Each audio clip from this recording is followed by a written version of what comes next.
What's good? What up? This is episode 31, 2, or maybe 3. I don't know. I don't know. Who knows? Um. Oh. Okay. So the cops showed up to No Jumper to talk to Adam 22 and Munchie B about the murder of yesterday. Sheriffs come here, or not sheriffs. CHP, California Highway Patrol. Okay, they come here. They're looking for Munchie. Josh says, "What they like? What are you looking to speak to him about, or whatever?" And they say, "We're investigating a murder." And Josh, I guess, takes the card, texts Munchie, tells him, gives him the phone number or whatever, and that was that. Then today at, I don't know, 11 a.m., 11:30, they're back. Same dudes, plain clothes, driving like a regular truck or something, I guess. And they, again, approach Josh and for some reason offer more information. They say, we're looking for Munchie and Adam, and that we're looking for them because we want to have a conversation about an investigation that we're doing into the murder of Drakeo the Ruler, which was, I mean, I can only speak for myself, was mind-blowing to me because I'm perfectly happy telling everybody what my involvement with Drakeo was, which was like, over the years, we did 3 interviews, hang out, video shoots, see him at parties here and there, whatever. Combos were To me about, so that was kind of Eddie was sitting next to you. and then also I'll let Munchie speak, but like, Hold on, he said like, he's talking about like when y'all party, because I remember when Eddie was sitting next to you. yeah, that's what I'm talking about. You know, Okay, he was yeah. kind of, I think in that interview that we did, that he probably spoke more about like his beef and like people that he didn't like than like on anything else. So at least that was the most me and him ever talked about. I never had an off-camera conversation about him with any street shit. And obviously, like, why would the cops care about off-camera conversations? Not like I think I got insider knowledge. I was kind of shocked to hear that they wanted to talk to me about it. and the majority of like in all the interviews you did with him, the beefs that Only like started to make sense to Jumper. Why did you come here? That's all. I mean, I don't know. they came at 11:30. We'd be doing the news normally at noon. They probably thought, me. I want to offer it to Munchie first. yeah, go ahead, See what Munchie. he thinks about it. I don't live at No Jumper. Why did you come here? That's all. I mean, I don't know. They came at 11:30. We'd be doing the news normally at noon. They probably thought you was going to be there at like that time. Oh yeah, shit. I ain't homeless. I don't live here. And then that, well, yeah, you said why didn't they just go to my house if they were trying to talk to me? Right. So that's all. Why is it the CHP? And investigations and shit. Like I said to the group that Marathon Burgers in Long Beach. They got Flacco shit pulled up and using a PowerPoint. From that shooting that took place at the Marathon Burger opening. Yeah. In the courtroom? They're using this, right? Yeah, I mean, that's a claim, like- claim to fame for him, really, right? Yeah, he love that type of shit. But I'm saying like, What do you think about this? I want to say kudos to Adam and his hoochie daddy shorts. You know, I've been really appreciating those. I know a lot of people have been talking crazy during commentary. But yeah, I think that's crazy. I mean, it makes sense, but it's like, why? I would see when you say why when they go to his home, but I'm quite sure he would be really comfortable at his home and have a lot of people that might like stand up, be talking crazy to him at his home. It might be easier at his place of employment because it might be less hassle to talk to him. But I mean, I'm surprised that it took so long. But yeah, I don't know. Yeah, so Poetic Flacco. Ooh. Okay, so Poetic Flacco and his beef with Munchie B over this Drakeo rule. Excuse me. He's further exposed that YG's manager, he identified the B team, which is like a blood clique or whatever, who killed Drakeo the Ruler.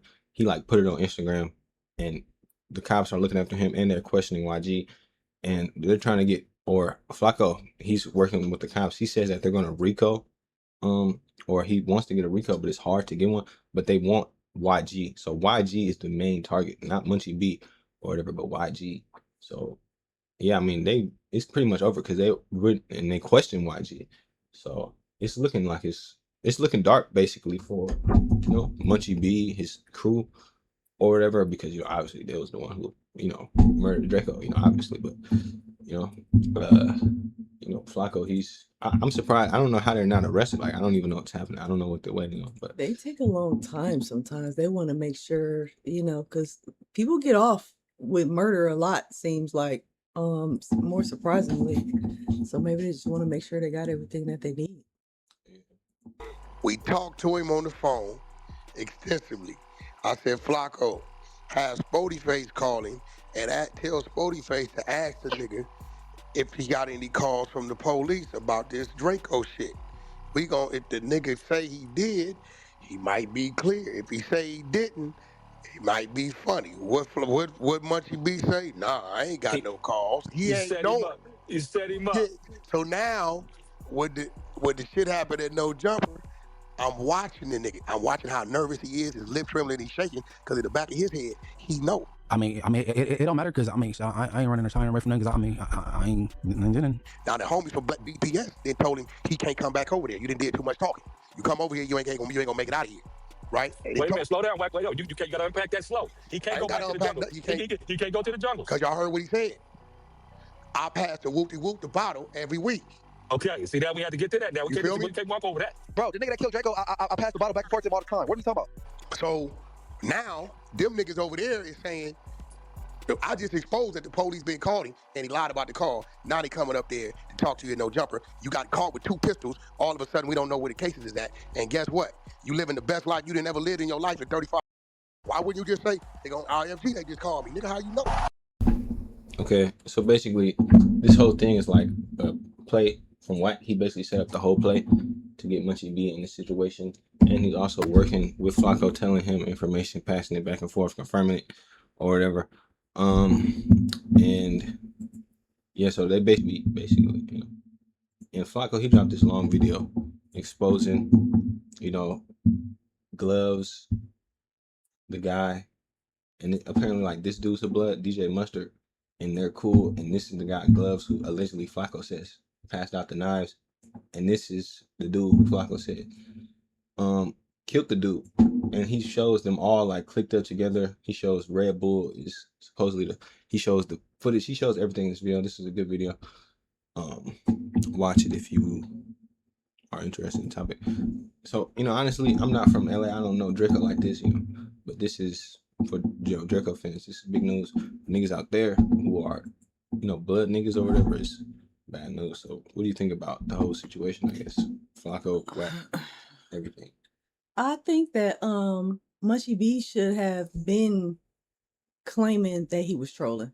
Like, I see he's saying now that he was trolling when he was saying that because he talked crazy to the dude was talking crazy to him or whatever. It was that little, you know, how they got down.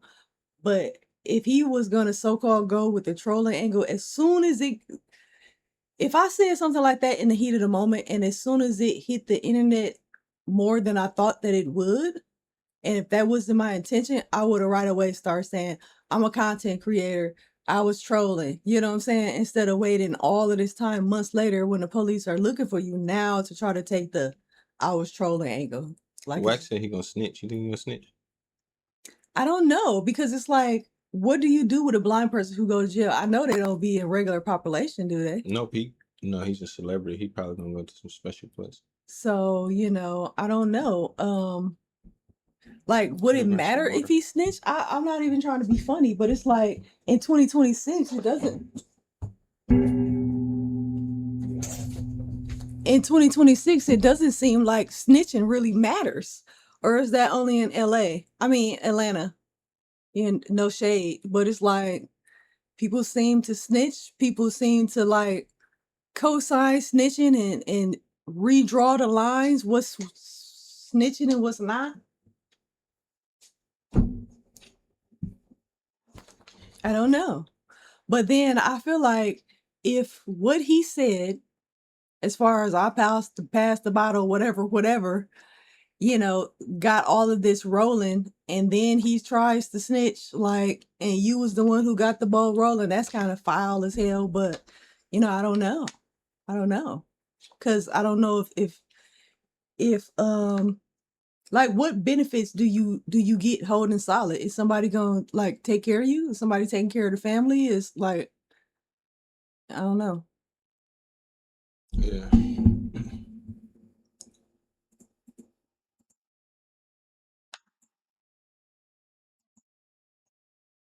You think about Flacco working with the police?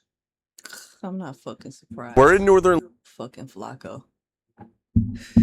He cool sometimes, but then sometimes he be blowing me. He just too extra. He too over the top sometimes for me. Yeah. Let's look at this Liberty's trying what many people consider to be the best pizza in all of Philadelphia. We're at Rustica Pizza. It's this little hole-in-the-wall pizza shop that when you walk in, they just have a counter of so many different unique pizza slices to choose from. I only been here for like a half hour. I'm not joking when I say they probably sold at least 100 pizza slices because there's just been people piling in constantly. First, we were trying their buffalo chicken pinwheels. Now, I feel like pinwheels are like a New Yorker thing, but they're starting to pop up more and more in Philadelphia. This one comes with a side of ranch.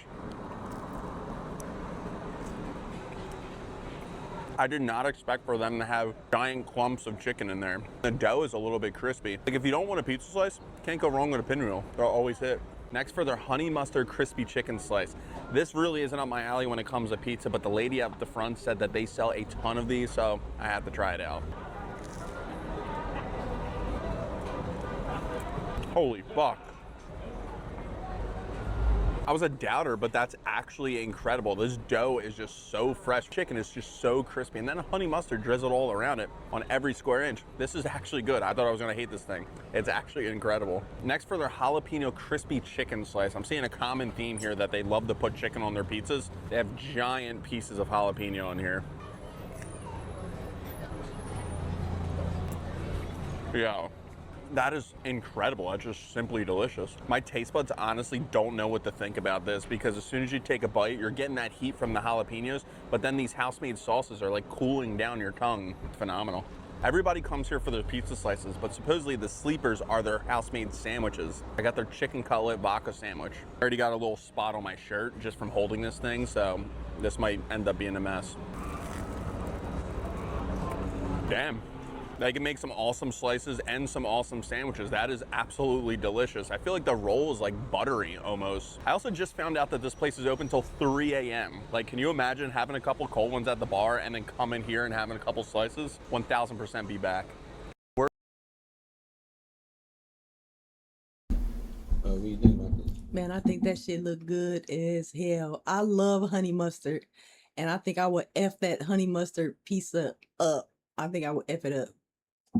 Yeah, it's nice they put the sauce on it before it cooked. That's genius. That's what I would do.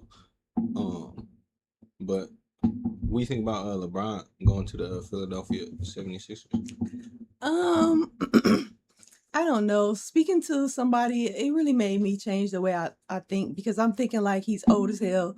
No shade, not trying to old shame, but like he's old and he has all of these injuries. Like what can he really bring to the team? But I know a lot of people are saying like, oh, he would be the first one to win all this bull crap. That shoulda, coulda, woulda. But somebody said that regardless of what he can't bring with his physical body, he can bring with knowledge, talent, and experience. So with that being said, taking that into consideration, I don't know. I guess it would add value to the team. Maybe more tickets will sell. I don't He's know. not going to add any value to the team. He's just going to extract value because he had that stacked lineup. And the Lakers, everywhere he goes, he has a stacked I lineup. And he heard can that. still fail with a stacked lineup because he's LeBron and he's really not built like that. And he's going to go and he's going to, even if he got to the finals, he would still lose, and he's trying his hardest to win another chip, but it's not going to happen. And that's just what he's doing. People are accepting the ring chase narrative, but there's nothing wrong with that. But the pretending as if, but then you chasing them, it just, you know what I'm saying? Except, you know what I'm saying? I don't know your fate, but this 76ers thing, his fans are on everywhere. I mean, I didn't know the 76ers was built like this, but everybody is changing their roster, and every roster is looking really interesting. The NBA is looking more and more interesting because every year a new team has won for like the past 5-6 years. So the dynasties are pretty much dead because people just switch so much. We're living in the NBA is like they change it so much from 10 years, from like every 10 years, because it's all about rules and trying to get people to watch it. But people are watching less and less. But it's all about trying to get people to have their eyes zipped on it. And the new era is, this is a new era. I mean, I don't know. New team, anything can happen. Your team, your favorite player could go here, come here. You know what I'm saying? But the NBA looks interesting, this season. But Philadelphia, I would want to go to Philadelphia because they got 1 million people there. Like, I wonder how Probably got they some do good that. ass food. Yeah, they definitely do. Or do you plan on following Giannis still, or is he Oh dead yeah, to I you? gotta Or no okay, Giannis you're is not still a like real me. nigga. If you don't like Giannis, that's just I weird. cut Like when they leave. I cut them off. Hey, you it dead makes to zero me. sense. You But dead why? to me. You're supposed It's to stay because in Milwaukee nah, forever. yeah, forever. Well, I mean, that's just not how it works. I mean, everybody's leaving, Nobody's staying anywhere anymore.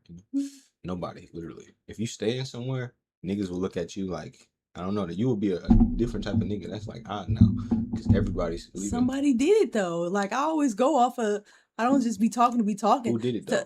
Donald Driver, I think his name. Oh, that don't count. That was like 20 years ago. That's like 100 years. I mean, time. still though, he wanted to retire as a. No. Heck, he wasn't ready to retire No, at that the doesn't time that he matter. did, but he said that he wanted. It's the That was 2020s. honorable. So Honorable. post 2020, like 2021, 2022, 2023, 2024, 2025. That's a whole different section of NBA. Those niggas in the 2000s, they was doing shit niggas now NFL. couldn't do. Oh, who you talking about? Yeah, NFL. NFL, NBA, these are two different things, different contracts. Yeah, but I'm rules. saying he said that he wanted to like retire as a Packer. And he wasn't ready to retire, but something was going on with his contract and he retired. He didn't go to another team. He stayed here. He retired as a Packer. What do you think about Corey Holcomb, smiling all cheese with DJ Vlad after talking shit to him, for years, culture vulture, all this stuff? Has he been? I saw he went over. I didn't know that he was talking crazy to him, but I mean, you got to kiss the ring somewhere if he's not doing it on his own. Nobody's talking about him anymore. So. But it's the pro-black angle for me. Like, you can't be a pro-black ass nigga and you going to the white man or the Jewish man platform, smiling in teeth and shit. You're supposed to stand He up. talk just as much when it comes to black people and stuff like that. Sometimes, don't he? But it's Did you see him go to say like cheese you talk or shit something? about a celebrity and then the celebrity be like, "Oh, let's do an interview," and then you all teeth with the celebrity. Like, nah, nigga. Yeah, everybody don't be standing on business. Like me, I'm like, I don't give a damn. What do you think about Hunter Biden? Having a conversation with Nick Fuentes. You think what the fuck is they talking about? Crack? They're talking about politics, America, stuff that do we care about what he has to say? Why? We care because about what Hunter Biden says because we like Hunter Biden, but we don't care. No, I'm saying that's what I'm saying. We care about what Hunter Biden says. We care about Hunter Biden now. Okay, I thought we didn't care about him after the laptop. The Democrats are nobody held him thinking about running. I think. Shut the fuck up. I think they're thinking about running, bro. Shut the fuck up. So you know what I'm saying? Has it come to that? Yeah, some Democrats really like. Listen, what I'm saying is wrong, but what if he relapsed? Didn't they just find cocaine in the office when his dad was there? Like after a week? I don't know, but basically, Hunter Biden, he has interesting base takes. Nice. He looks in order for him to try to become the president, he definitely would have to look max. If he can become like a Chad. Really I'm not gonna lie to you. That outfit, I'm really liking it. I'm like the boots, the jeans, the color, olive. It looks really nice. He looks really nice as far as his clothes.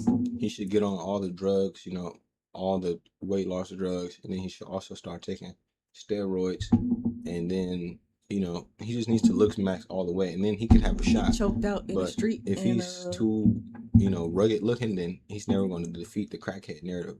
Because if you used to be a crackhead, but then you become a Chad, then nobody would care. But Nick Fuentes is. Why do people take Nick Fuentes serious? He is a neo-Nazi, like fascist, just Jewish hater. Like that's all he does, and he's not a real political actor because he just doesn't know how to have real conversation.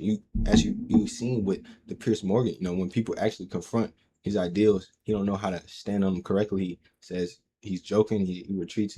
He's not who people think he is. I don't know why people glaze Nick. For anybody really, if you're like white and you don't like Jewish people, like you could have done what Nick Fuentes could have done. He's like the black conservative version. He doesn't say anything. Like, what's one profound take on anything, on any conflict, anything interesting? There's nothing there. You know what I'm saying? So I don't know why Hunter Biden would talk to Nick Fuentes. I really don't know why anybody would talk to Nick Fuentes. I mean, I've seen his debates, with Destiny and Hassan and Asmongo like 10 years ago. I've seen his lives. I've seen a nigga talk about a lot of stuff.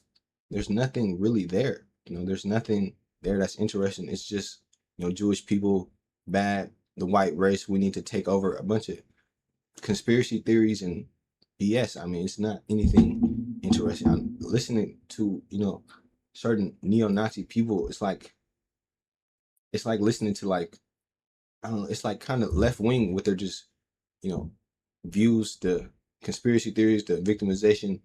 It's not anything, interesting to me, you know what I'm saying? But apparently this is what niggas in the year 2026 want to believe because he bots his numbers on Rumble. Same thing with Candace Owens, like y'all fall for the bots and the fake numbers, but niggas really believe that Nick Fuentes is gonna be some like power that's gonna rise on the right, but he doesn't have the ideals to do it. His ideals aren't popular. The nigga doesn't think women should vote or whatever. Like nobody's ever gonna get with that in 2026, like Christian theocracy, all this stuff. It's never gonna happen, But you got anything to say about it? His hair makes me want to do like this. Oh, which one? Nick. Nick. You like dude did on the video. That's the kind of hair that you do like that with. With this bang. It's ridiculous. Anyways, fucking Biden. Yeah. I don't know what this is about, but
Did you see the first video?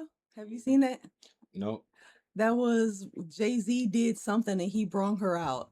So I was really excited to see her on stage. I wish she wouldn't have performed that song, Bitch Better Have My Money, but that's so Rihanna to want to perform that song. I get it. That is not the song that I would have wanted to hear her sing. I didn't like that.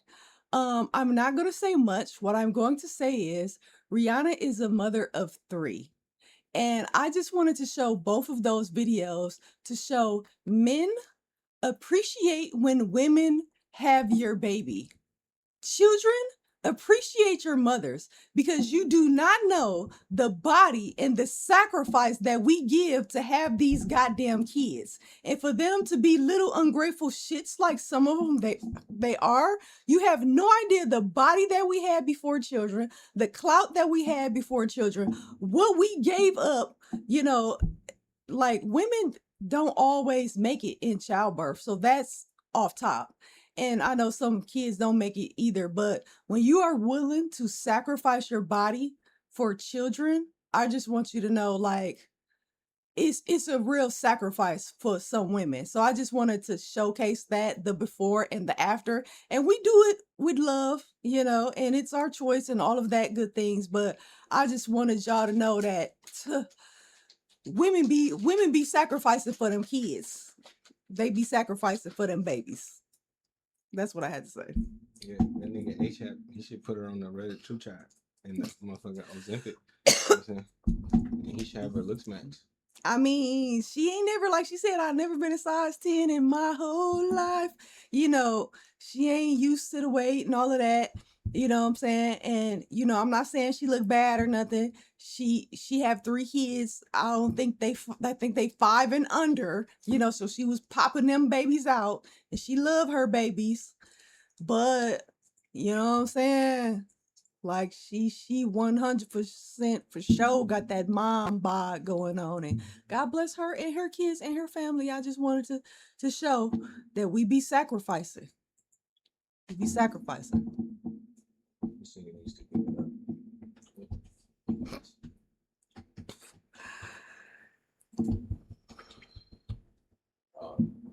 Yes. All right, NLE Chopper, you are obsessed with cloud chasing, bro. Like, this is how you get it popping. Like, you aren't popping off of music, and when you're a musician and you start popping off of non-music, it's over. The career is over. Music videos, it's not the 1980s MTV. People don't care about music videos. People don't care even about music. People don't care about rap music from what it seems like on the charts unless you're already popping. This is not it. You know what I'm saying? Making music videos and clout chasing. You need to get in a studio, talk about murdering people, doing hits and stuff like that. This is not gonna work. Maybe you can live off a bitch, find a bitch who's rich and famous and start smashing her, become like a little Blueface, internet figure. There's other avenues you can go down, but besides the cringe music, you're like Dax now, but he's been famous since he was 15, so that automatically messes up your head, so he's probably all the way there mentally. But he's introducing a new persona, he said. So this is his new, I forgot what the hell the name was, but it's a new version of himself. Oh no, I hope it turns out well, but it just seems as if it all fall down, it up. It all oh shit. It all comes back to clout chase. Yeah, that is true. Nothing wrong with that.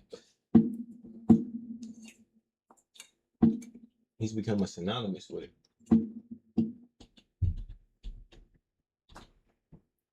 The last thing we heard from this nigga, he was dissing NBA. I know. Like a year ago. What happened with that? I know. Blueface, all that. Blueface is popping though. You care about Blueface. What is this with the auntie church wig on? What is this? Who is this? 444. Where's that? That's his. Who is he supposed to be now? I guess. Oh, is his name? I don't know.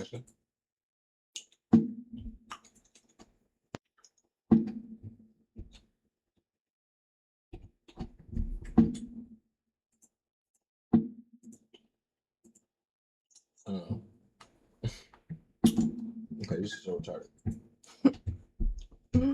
This is just. Alright, so Akon allegedly, I don't know if he actually said this, allegedly said if African Americans go back home to invest money will quadruple within a year. This is not true. I mean, niggas is lying. Like, nigga, what are you talking about? Like, that's not how things work. Like, why would it just flip and invest within a year? Like, that's magic shit. Only place that will ever happen is like America. You know what I'm saying? You're just not gonna flip and quadruple money if you just go to Africa. You gotta build so much shit, so much infrastructure, because so much shit is lacking there because of colonization or whatever. But niggas who be, selling myths to niggas about Africa, that shit is played out. You know what I'm saying? Niggas is not falling for, the Africa shit, or anywhere else. Me, I think niggas should just stay in America. I know people love being expats and going to, Europe and Japan and shit, but like, I don't understand why niggas wouldn't just like stay in America. I don't know. Maybe you get privileges if you're American, you go live in somebody other country, especially if you're rich, I guess. You know what I'm saying? Because you can just take over. But O'Shea said they still expect something from your ass. That's because he doesn't have money. You know what I'm saying?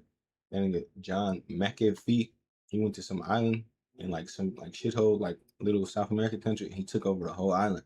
You know what I'm saying? You take a nigga with 100 million kind of money to Uganda, it'll be easy to take over Uganda. You know what I'm saying? It'll be easy to take over those African countries because they so like far back in time. You know what I'm saying? And like O'Shea, he was talking about, he was like, yeah, y'all, you know, some things happen. A coup happened. These niggas are still doing coup d'etats. These niggas are getting invaded by terrorists. Terrorists can take over the country, like, you know, Lebanon with Hezbollah or whatever, like what ISIS in Nigeria. Just a lot of shit, you know what I'm saying? And then you gotta take certain, you know, or at least what Wax said, vaccines to go to Africa. But you know what I'm saying? I don't know if I'll ever leave America to be an expat, you know what I'm saying, unless I was taking over the country in like South America, or I went to Asia, or I went to like Italy, you know, so I can ride on the boats, you know, but that's not it. I saw a video, I wish I would have sent it, where they was on his ass. They was on his ass breaking down, but a motherfucker just asked one question: where's Akon City? Is that what it's called? Yeah, like, that's so some city. who are you? Like, what? You have no right to say this comment. I didn't want to mention the city because I didn't know if you know what was happening with that. No, I think it's like some, stopped or pulled or something. You know, it was something. They went and visited. It wasn't really shit going on. He made all these excuses. Let me peek before we watch this video. You know, you got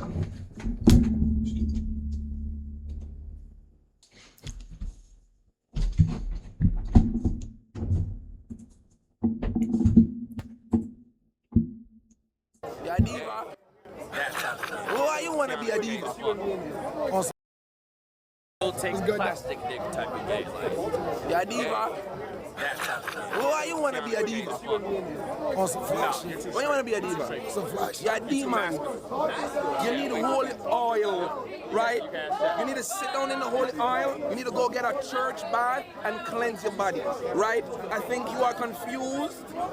I think you need some guidance. I think your parents feel a little way about that. So, I hate to stop the video, but I just wanted to stop the video right there because I want to say in that, excuse me, in that moment right there, you see how his face changed and stuff like that? In that moment is when you're supposed to check a motherfucker. That's when you're supposed to, that's when you're supposed to wrap a motherfucker clean up. Let me tell you, do not allow someone to talk to you in a way what's gonna make you feel a way. You know what I'm saying? Like, if you play it and you see how he's smiling right here, and then in just a couple seconds later, his whole shit changed. And in my spirit, I felt like that was real. Like, his demeanor changing, that was real. That was a real emotion and a real feeling he was feeling. In that moment is when you're supposed to check a motherfucker. I don't give a fuck who this man is to him. I don't care if it's a mentor, a close friend. You can gather somebody together respectfully. In that moment, I would have said, excuse me, hold up. With all due respect, I'm not really trying to hear that right now. I'm not really in the mood for that. But thank you. And I would turn around and walk off. I would walk off from a motherfucker in a heartbeat. You hear me? I wouldn't give a fuck how he felt, if his face was on the floor, none of that. Out of respect, I wouldn't have let him finish saying what he was saying to me if it made me feel a certain way. And I knew that that was going to make me cry later. Or if I knew that that was going to have me in my feelings and I was going to be thinking about it over and over again, and I would be thinking like, man, I wish I would have said that, or I wish I would have did this, or I wish I would have, in that moment, I would have checked the motherfucker right then. Because it's too many times where I've spent later on thinking like, man, I wish I would have said this, or I wish I would have thought about this, or I wish I would have did that. If somebody make you feel a way, it's a way that you can respectfully check them and gather them right then. You don't have to just sit there and take it and and not say nothing and look away out of respect because this is somebody, or you don't want to seem like this. Sometimes you have to be rude to protect your peace. You have to. Yeah. So, let's finish question. When you want to be a diva, you're a demon. You need holy oil, right? You need to sit down in the holy oil. You need to go get a church bath and cleanse your body, right? I think you are confused. I think you need some guidance. I think your parents feel a little way about that. I think you're clip farming and you're getting your clips. You pushing the persona. You smart. You loyal.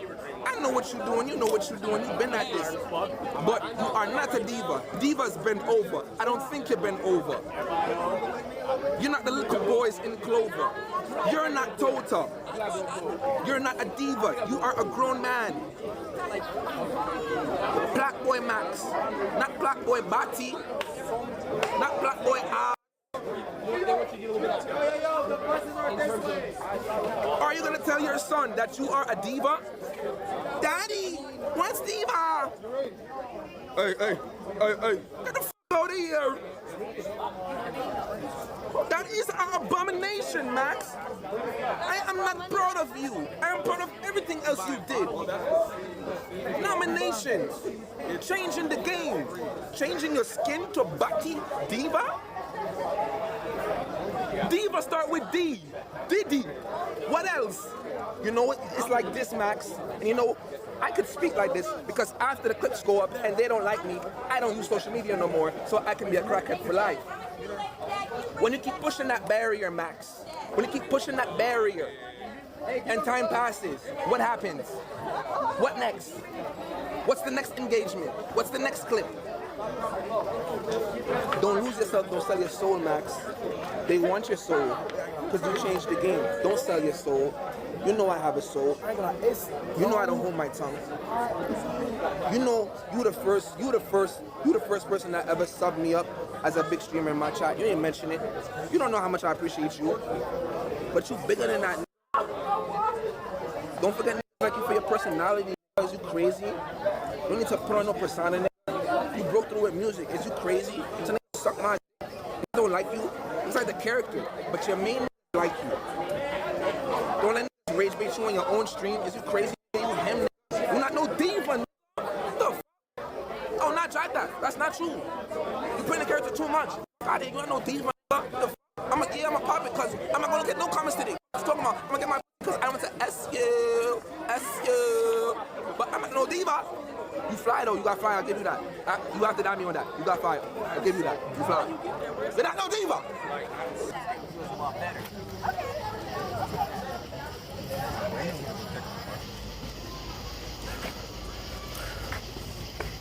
Chat,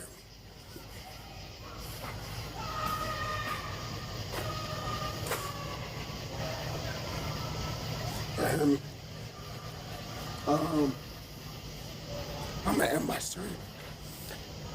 I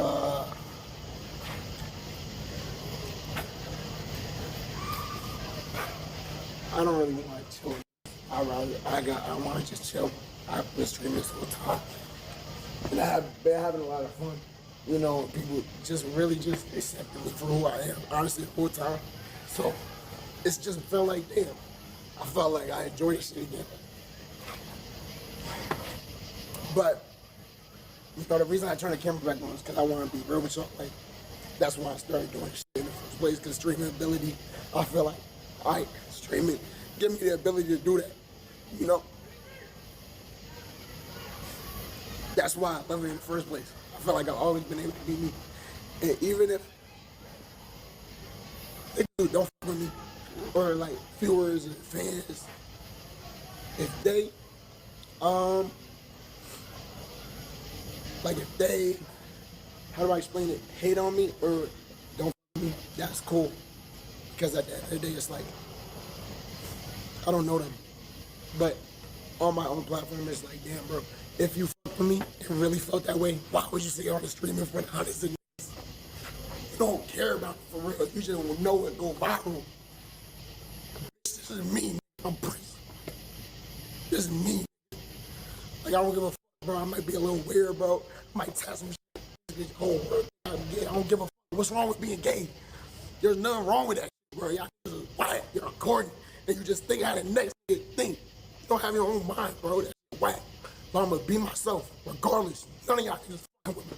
I don't care. You might think that shit because you're closed-minded, but it's one love, bro. It's one love. It's one love, bro. It don't matter. Niggas gay, it don't matter. They straight. It don't matter, bro. Why don't we just love each other, bro? So I don't care, bro. Fuck OJ, if you fuck with me, you set that shit off cam. You could have pulled me aside. I'd love to talk to you off camera. Why you saying that shit on camera? But it's cool. I love y'all, bro. I'm good off this shit, to be honest. I'm gonna just go chill, all right? I love y'all, but remember this always. Always be yourself. Fuck what they say. I don't care. I'm gonna wear my wigs. I don't give a fuck. I got diva tag. I'm gonna keep it forever. This is who I am. Thief on fly. I'm on my own shit. That's me. So always be yourself. Embrace what make you different, because that's what's gonna make you pop, all right? I love y'all, bro. I'm out of this shit. I don't care. This has been amazing, though. I'll probably go live tomorrow, but I'm not trying to party, bro. When who just really, you don't give a fuck about me, bro. It's cool, but I love y'all. And I love every single I've been on campus, because everyone been real and just showing love. Shout out Tano, shout out, bro, whoever, Wardrobe, shout out Wardrobe, bro. Shout out Wardrobe, because Wardrobe is himself, bro. No matter what anyone say, and they hate on that little bit. All right, you got anything else to say? Yeah, man, he should have said that shit to him. You had to nip that shit. I'm telling you, do not let somebody get off on you. As soon as you start changing the way you feel in the inside, you don't gotta be like, bitch ass nigga. You could respectfully. I ain't trying to hear that right now. Or if you feel like that, you know, if you want to holler at me off camera, you can, but now ain't the time. And you don't have to stay there. Walk off from a motherfucker. Turn around. I would turn around and would walk off from a motherfucker quick. I don't give a fuck what that look like. I'm not gonna be all fucked up and shit. No. You gotta nip that shit in the bud and don't be scared to do it, man. You can't let a motherfucker have you feeling like this. Yeah. So, you know, I seen some, you know, interesting perspective. You know, some niggas like, oh, well, why is everybody defending Max? You know, some niggas are saying that. And I seen some people, one of the texts I heard was, I guess he was just defending. I seen some people hate on Max, and I seen some people defend Max. But I seen the most base perspective on it, like ever. So, you know, I just read this, or at least a chapter of this book. So I'm, you know, I still got my brain right now. But I was looking at it, reanalyzing it through the body language situation, and then the black pill knowledge too. So, you know, I heard some dude, he gave a very basic take. We don't show him on the TikTok section, but he said that, you know, you have to analyze this through the black pill, right? So, one, Black Boy Max is like sub 5'8". I think that's like, maybe me, I predict maybe like 5'5". You know, he's a little nigga and he's been famous since he was young and he's a streamer. So, you know, BRS said was like, oh, people are like saying, how is he crying or whatever, but he was already crying. But, you know, BRS was like, oh, well, when he's doing this, he's thinking about all the people that's commenting negative about him or whatever. Like, yeah. And he's basically talking about how people don't understand what it's like to have people commenting negatively about you 24/7, which I, you know, didn't think about that, because a normal person doesn't think like, oh, millions of people are going to be saying, or people are going to be commenting about this. You know, me and you, we don't know what it's like to have niggas commenting about us or what we do or whatever. It'll take plastic dick type of game. Like, okay, yeah, you know, BRS is right. We got to think about it from like, he's thinking like, man, this nigga's doing this on camera and niggas are going to be, you know, talking shit about me or whatever. But the black pill dude, he said we gotta look at this from a hype mog perspective, because the hype mog, it automatically frames the situation as, because he's literally being talked down to, you know. So because of the hype mog, it puts Max in like a situation where he's like not looking at this nigga like an authority figure, but he's older than him and he got his hand wrapped around him. He's on some like fatherly stern shit, or he's trying to talk to him like that. And like Max, as you can see, like he like tries to look away because he's like, this nigga's talking bullshit. I don't want to be here right now. But he doesn't have that energy.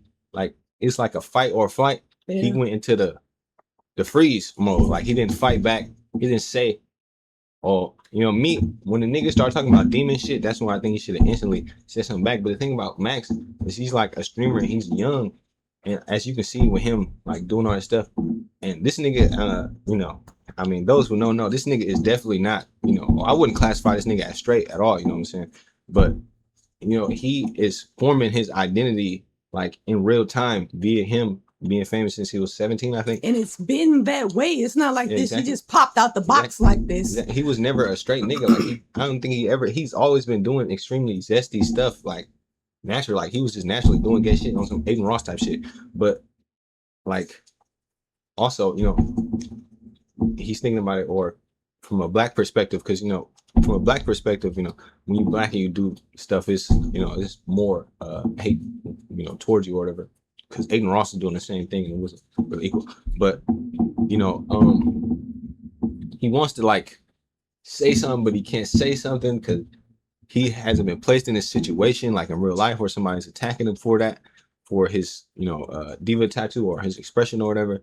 And he's not used to this. Is like a new situation for him. He never felt it before. He never had a nigga confront him in this way on some friendly, like trying to son you type shit, on some fatherly, like, oh, I'm gonna talk down to you, you wrong for doing this. And he hasn't had nobody confront him for his his new lane that he's doing. So he doesn't know how to properly combat this because he hasn't mentally put himself in the situation. So But you put this nigga on. He put this nigga on. He said you were my first sub and like I guess subscribers that he sent them or whatever. So he kind of like gave him a leg up a little bit. So how dare you come to me and talk to me about this? And then especially if we supposed to be cool now, and you know what I'm saying? Yeah, you're right. But the fatherly, the talking down, the height, the hand on the shoulder thing, and you can see Max. He's not even looking at this nigga. He's like, people are saying Max is like, oh, he feels bad because he's gay or whatever, and he just hates himself. But it's like this nigga's talking down, and you don't want to hear what this nigga saying. He just keep going. Yeah. And I understand, bro, because he's from Jamaica. So like, if you're from Jamaica or like not American country, then gayness or whatever is really foreign to you or whatever. So I understand where bro's coming from. But that's why I'm like, if nigga like, I would have been like, miss me with this Jamaican shit. Like, nigga, this is America. Like, nigga, I'm like, you gotta stand on yourself. Like, you have to. He don't know that, so it's just foreign to him. You have to. From the hype mob perspective, I look at the situation as if this nigga's trying to low-key press Max. And what the dude said, if that they were the same height, this nigga wouldn't be talking to him like that. I'm like, oh yeah. I mean, I think if they were the same height, Blackboy Max probably would have said something to him. Like, if a nigga's your height and he's trying to grab all on you and come to you on some fatherly shit, you would, but me, I think Blackboy Max should have said something, but he never been pressed like that before. So, I understand where he come from. But the other nigga, him like not standing on it, it's really wild. And he's Jamaican, so it was him when he was doing that. He's like, oh yeah, everybody's gonna agree with me, and he's black as well. So niggas definitely do agree with him. But I'm on Blackboy next to him. Whatever. Excuse me.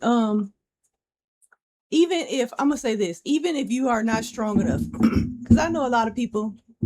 And I help them stand up for themselves, and I tell them what they should say to stand up for themselves and stuff like that. And some people like, what did you say? What should I say again? What? Even if you are not the type of person that have that in you to say respectfully, or hold on, or whatever, you know what you do?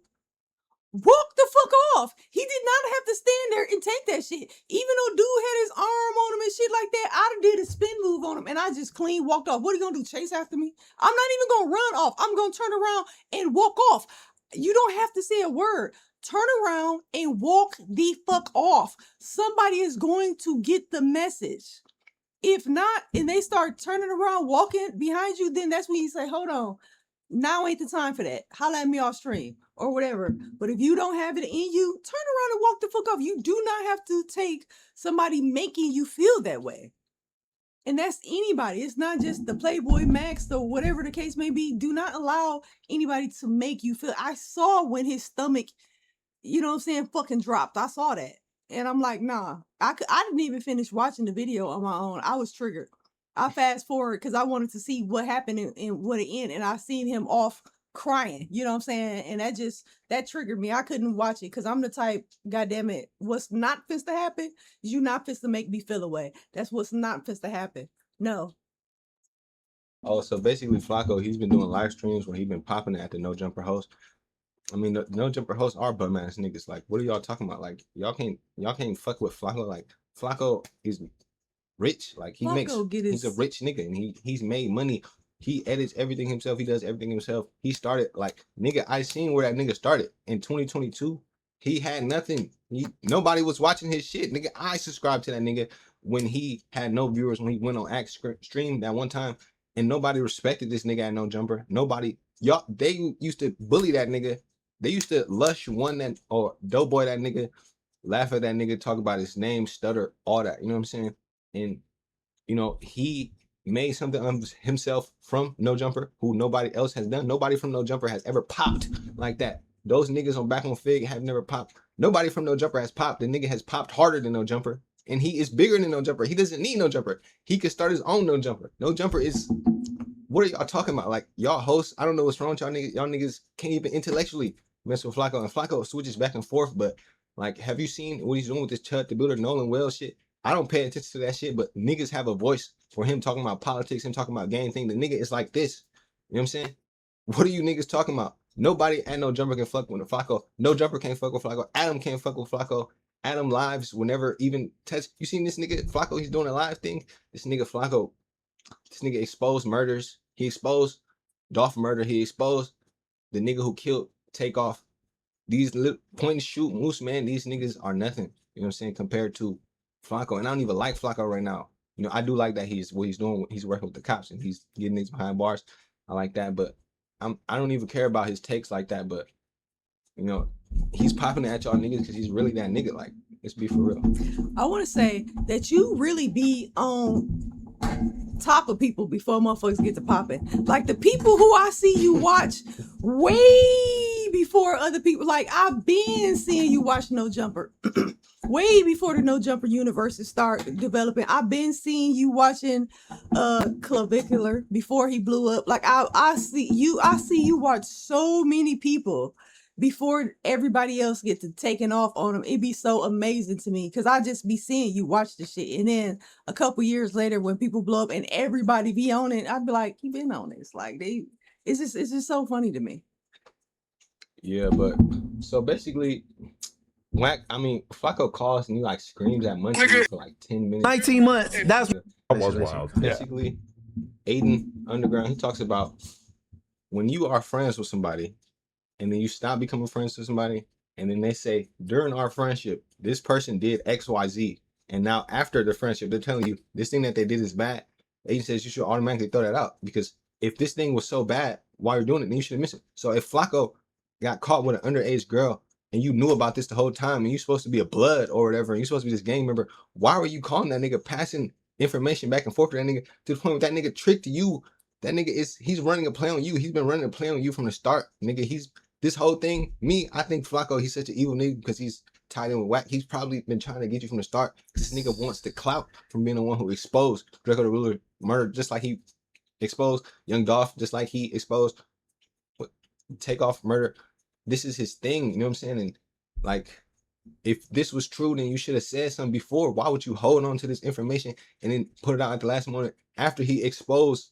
After you went out, you jumped out the window on Flacco because he said that a popular LA rapper is going to get arrested for the murder of Drakeo Ruler. The next day, you started popping at Flacco, nigga, and he's making the videos about you on Clubhouse talking about some you passed the bottle back and forth, nigga. You look so guilty right now, and this is why I played it. I forgot you were stuttering. You were on some Flacco shit, and that's how I instantly knew. Yeah, my boy was pointing that out. Like, nigga, you got the cops showing up at your house and.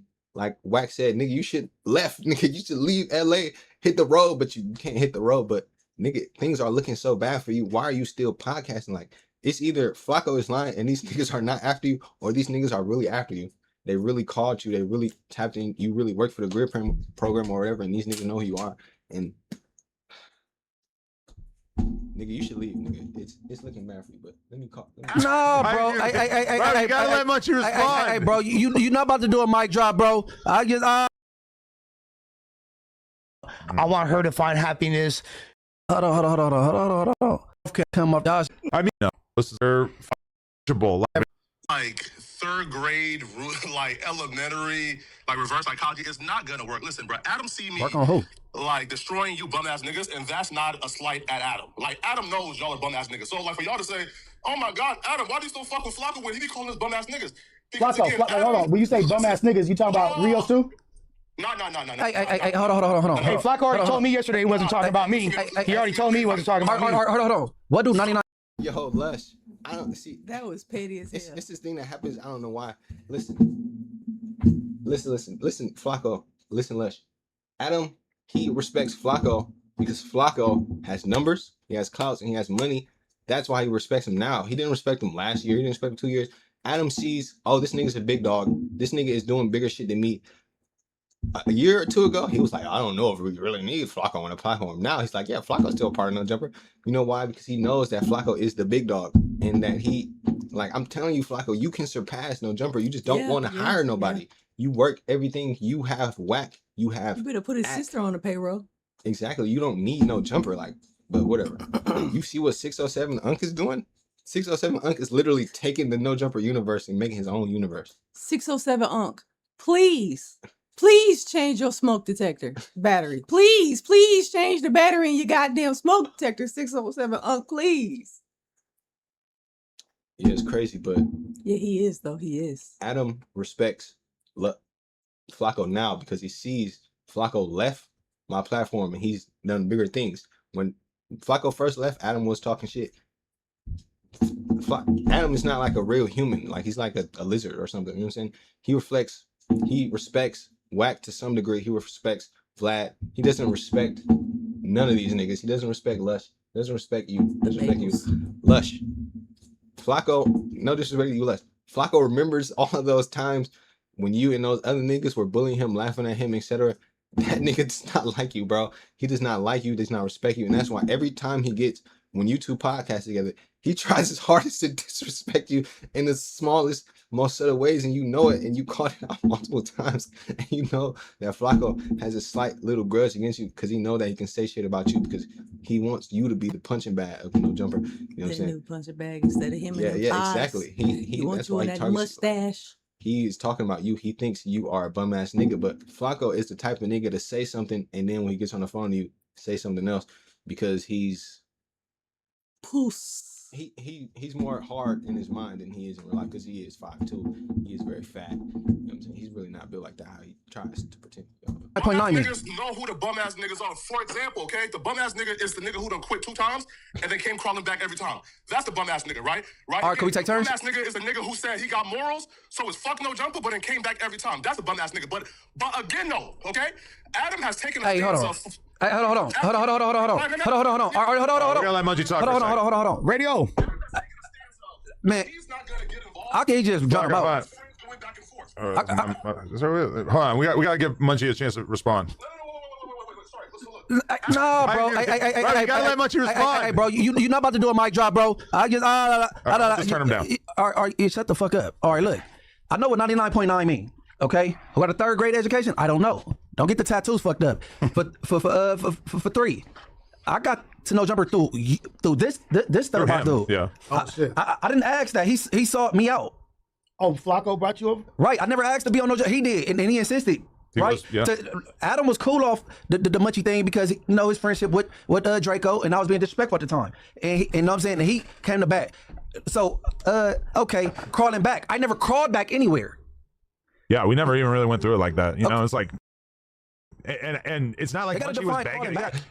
How is it him crawling back when I'm repeatedly texting and calling Munchie trying to tell him they should come back? Thank you. So crawling back. Okay, not much of a crawl. Oh, bums. I don't see these people as bums because I don't think Moose Man's a dummy. He talk yeah, he's very smart.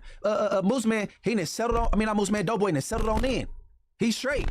Rio's far from a dummy, far from a bum, bro. Hold on. What you say? Let's.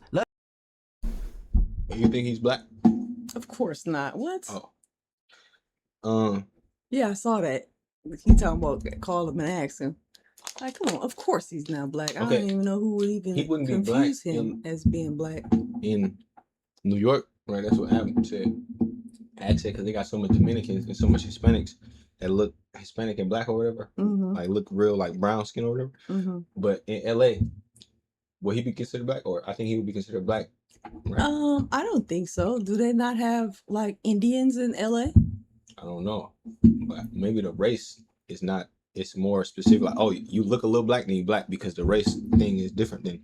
Like, yeah, but I wouldn't even say he look a little black. Yeah, he got some color, but look at his beard and look at his hair. When I seen him, I didn't ask that. He sought me out. Identified as not black, but I mean, I guess he's not. Like, I never would have thought that he was black at all. The thought of him being black never would have crossed my mind. He doesn't look like a black man whatsoever, in my opinion. Well, that's because he don't have his fucking hat on. And then look at his nose. Off when he had his hat on. When I seen him, I thought he looked black to me. Wow. Yeah, I would have never confused him for a black man. Yeah. That's what Wack said. I thought Wack was just. I've known Manny since I was Come on now. 7. No. And Trey And sort of Fred, similar. Fred, Look like a black man. not Trey, Look Fred. at his nose. Look at his nose. Okay, look at his nose. All right, which means nothing. I'm just saying. And look at his beard.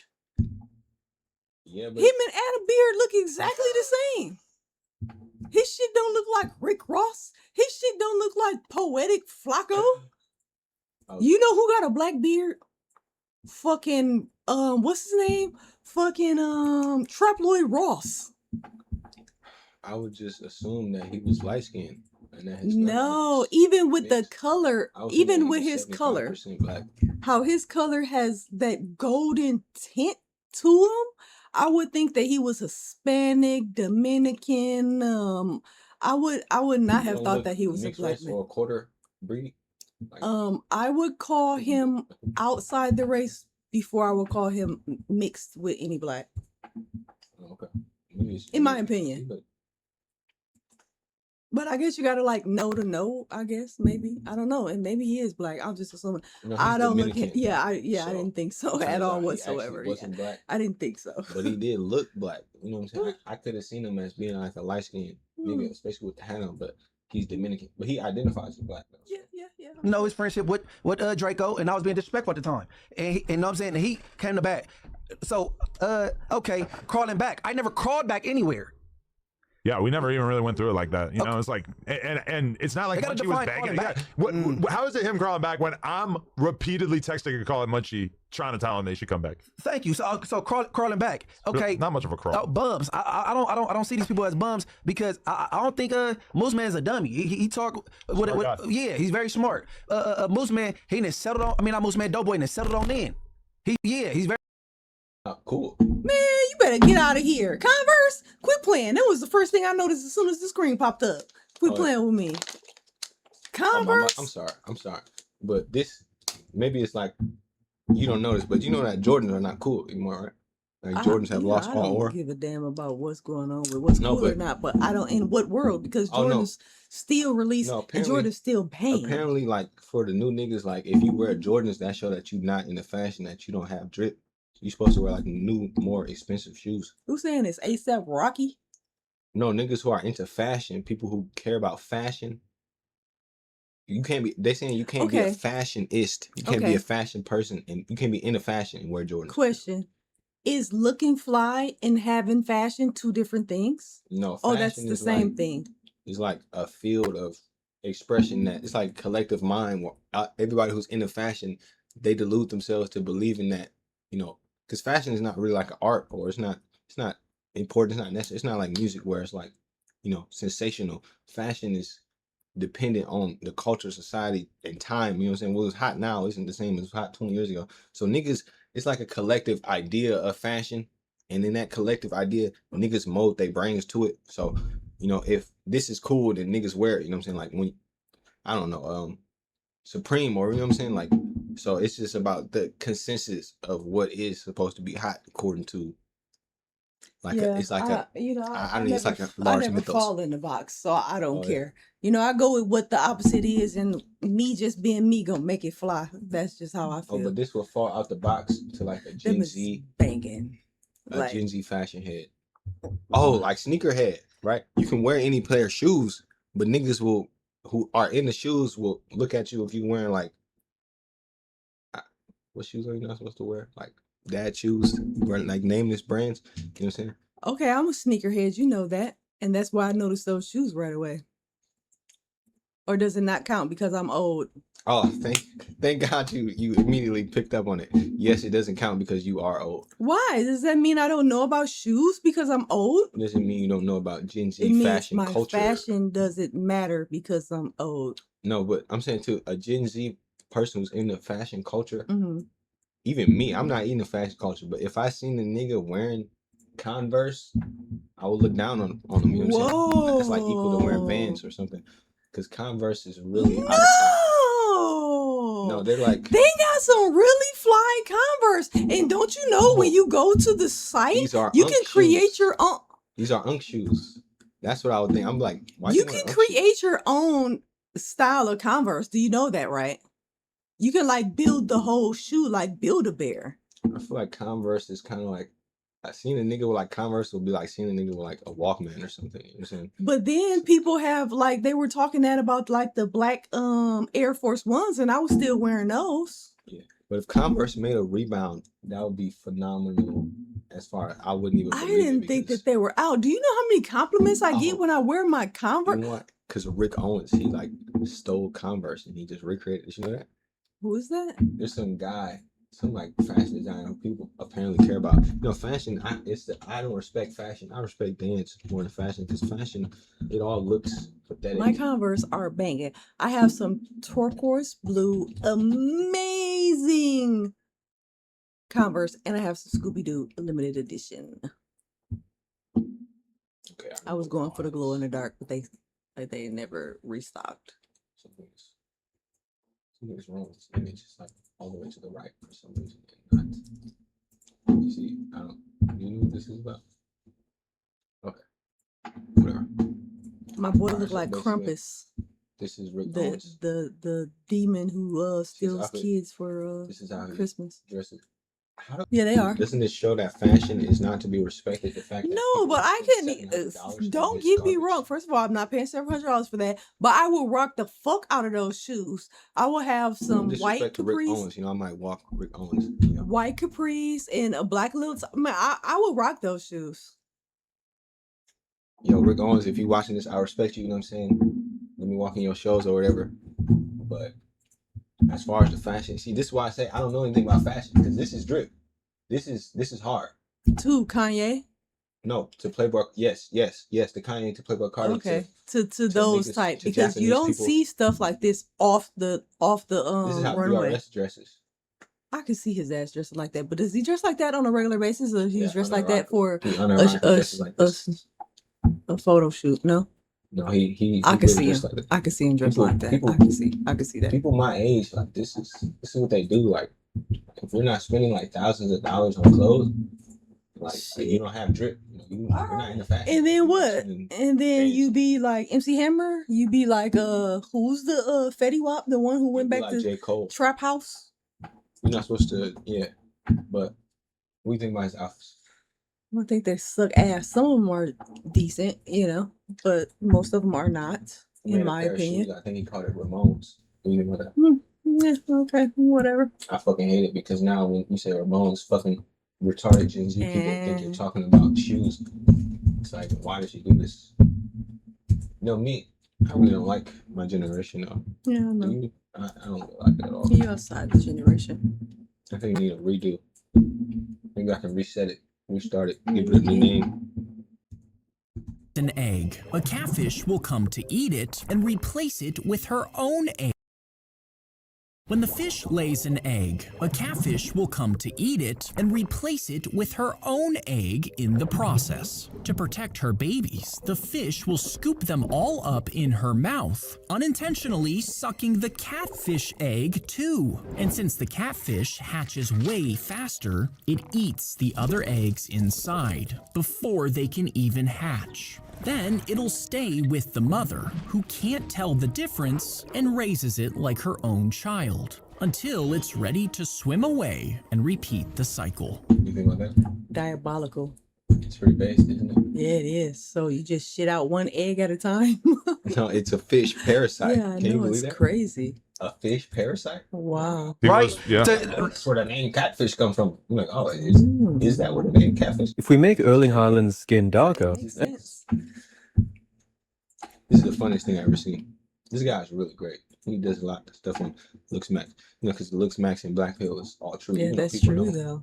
He's like, there's two sides to the Blackpill. There's like the incel side. People, we're just analyzing faces and you're just breaking it down. People get so, triggered because, they don't want to cope with the fact that they're not really banging how, they really are. Because only people who know, the Blackpill is true are people who are, chopped so they can't pull anybody, or people who, can't pull people. But, the mids, they don't understand. But, you know what I'm saying? This guy, he takes it from a different perspective. He takes it from like a scientific Black pill perspective. People, they take it from like the anecdotal, like, oh, I experienced this, and that's how I know that. This guy, he's like, no, this study says that if you look like this, people will treat you better. And change his hair type, you wouldn't describe him as unconventionally attractive. You just say he's handsome. Really, you see plenty of handsome black guys with lips.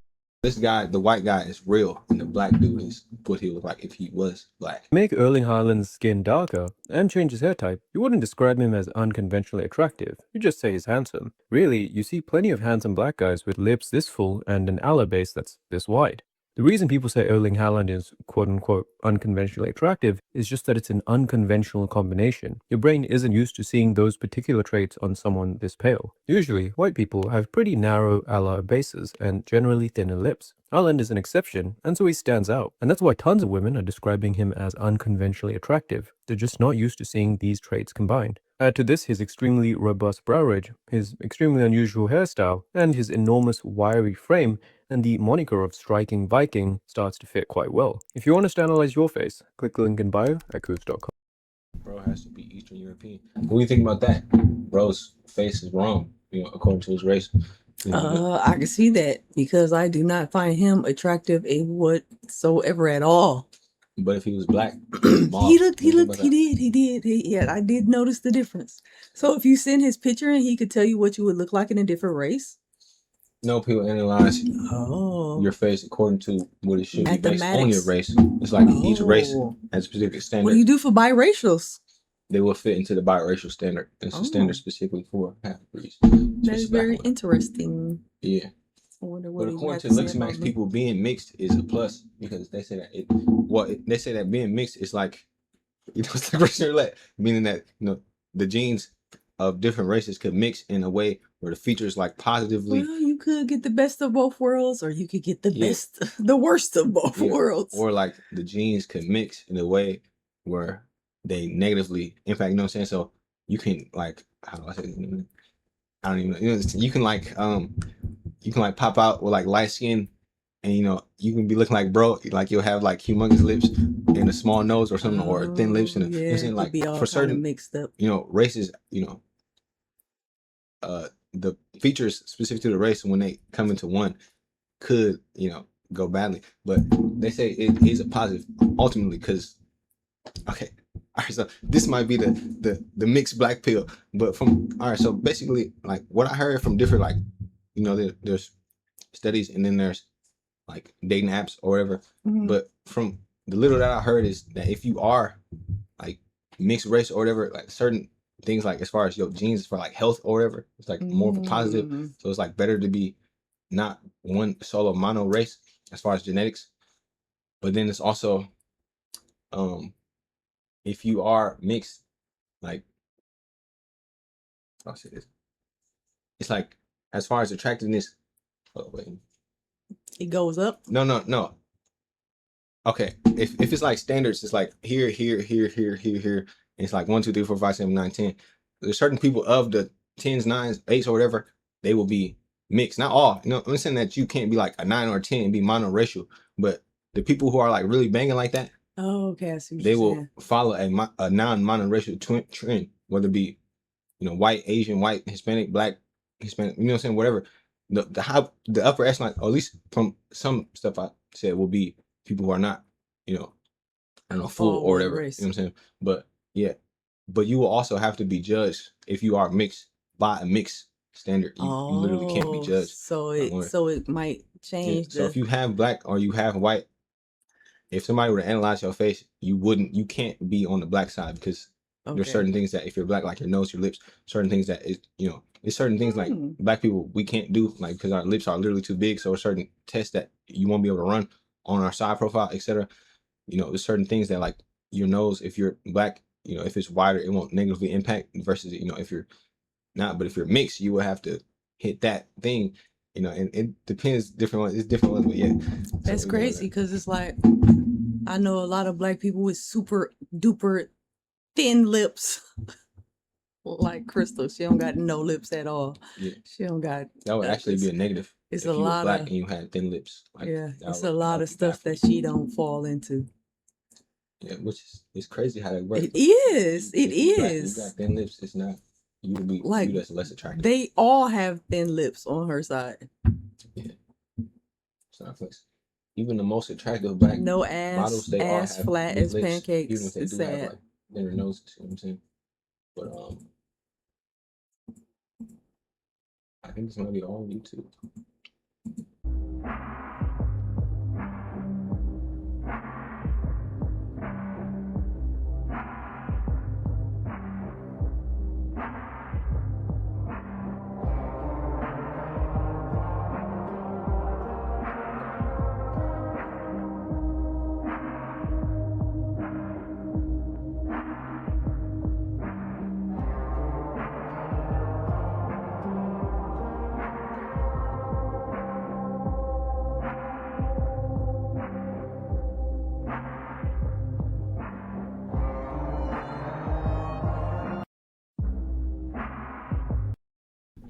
How's he doing that?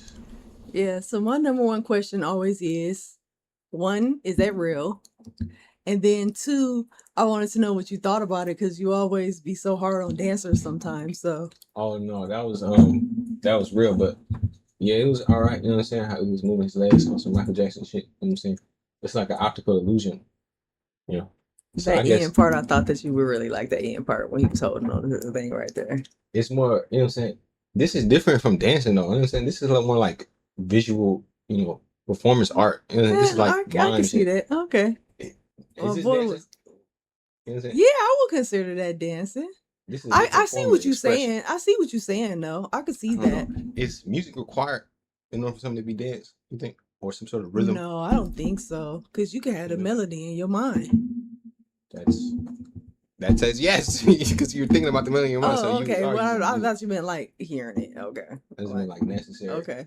You know what I'm saying? Because you just start moving and you don't have any rhythm or Yeah, thought of a beat right. Yeah. or tempo then.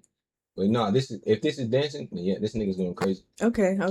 I thought so too, but I just wanted to know your opinion because I seen the little old man and I seen him get he was eating that shit. I was like, okay then, It's just unbelievable yeah. how he's The making his ankles legs and like, move, like especially with those shoes. I don't know how he's doing that. So he's really good at this. Like this is the babies look heavy too. that was fire. Exactly. Like those shoes, like I don't know. That's unbelievable.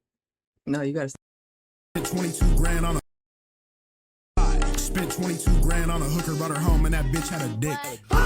Told her get out my house and she walked out my house. I had noticed her booty was thick. I was like, nah, never mind, you good. I'm a lumberjack, I can tolerate wood. Lay down, then we played us some Fortnite. Then we stripped down, then we had a sword fight. Is this gay, is this straight? I don't know, I just know that I paid for some weed in her hood. Then she start swinging that wood, she was swinging it good, look like prom Derek G in her hood. Shit, I think I might beat her. Not beat her up, but like beat on her wiener. That big bubble butted. Spent 22 grand.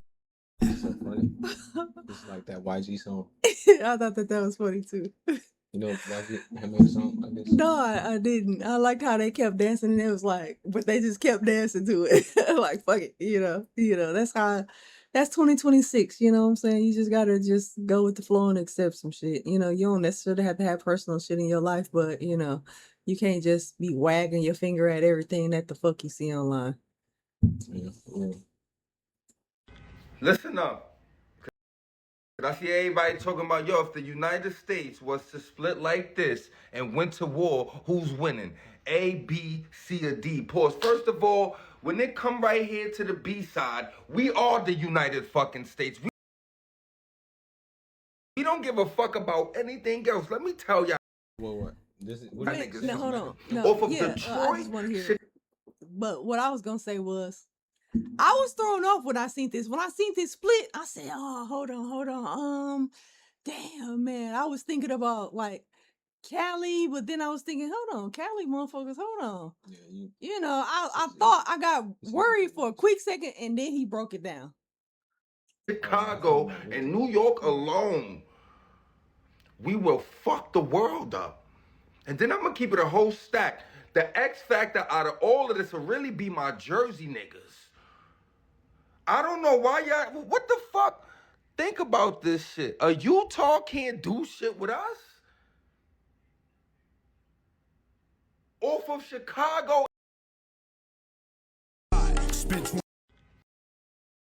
All right, so hold on, let me look at these states. Washington ain't got shit going on. What's DH? What is that?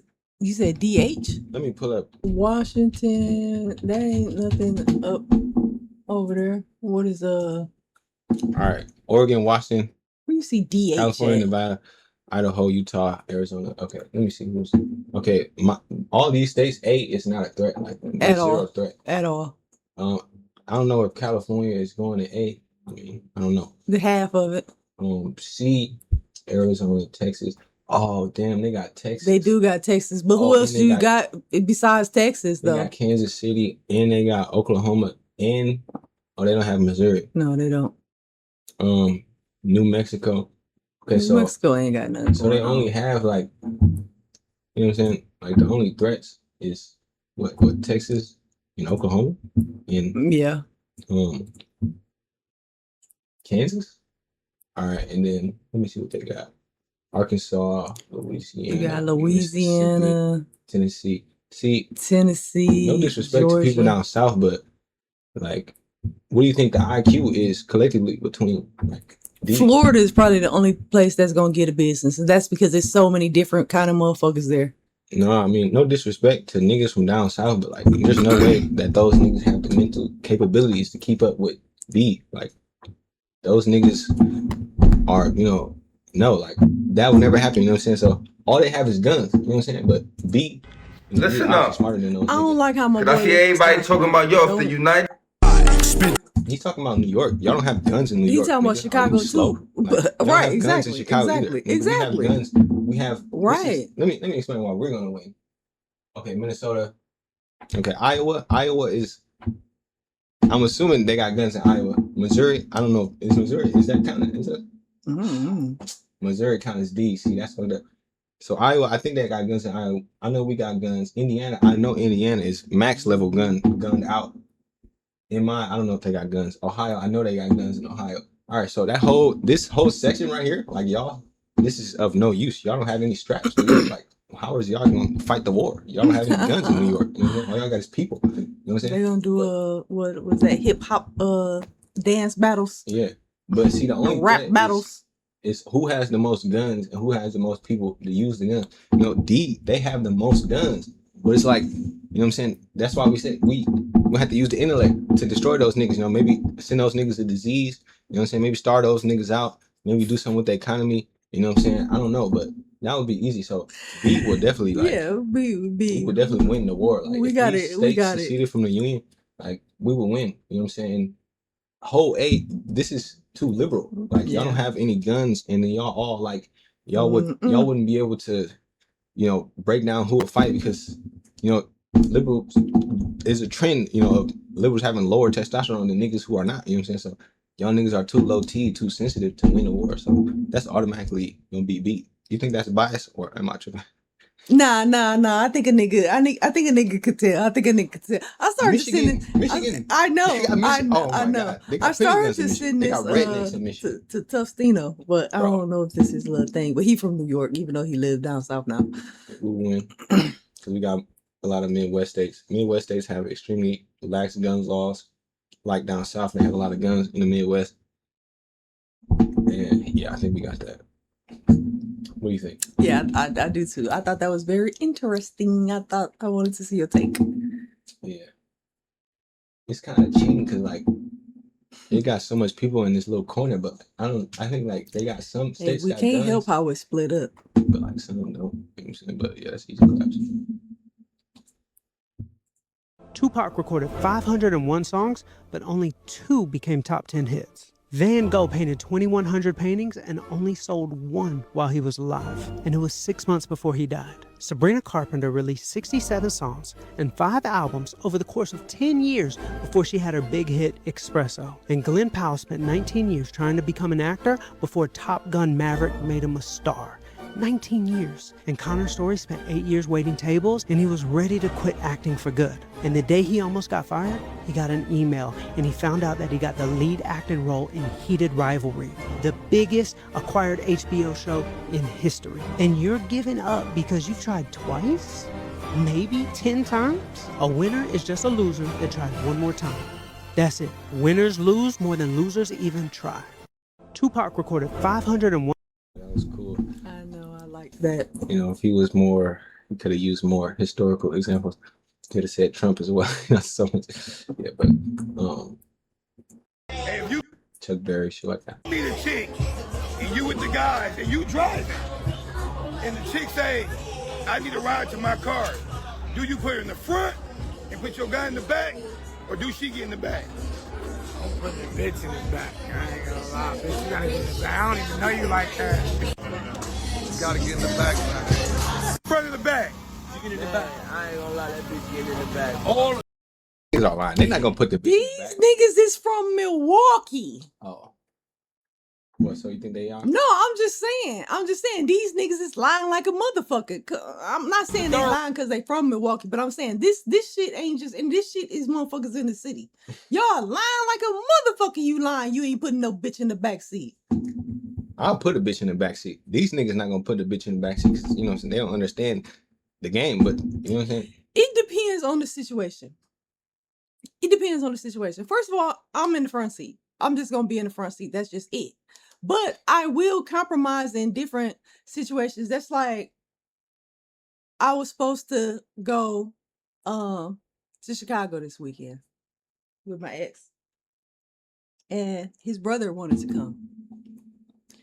Now, I didn't go because his brother went, but I believe that they thought that I would have had a problem getting in the back seat.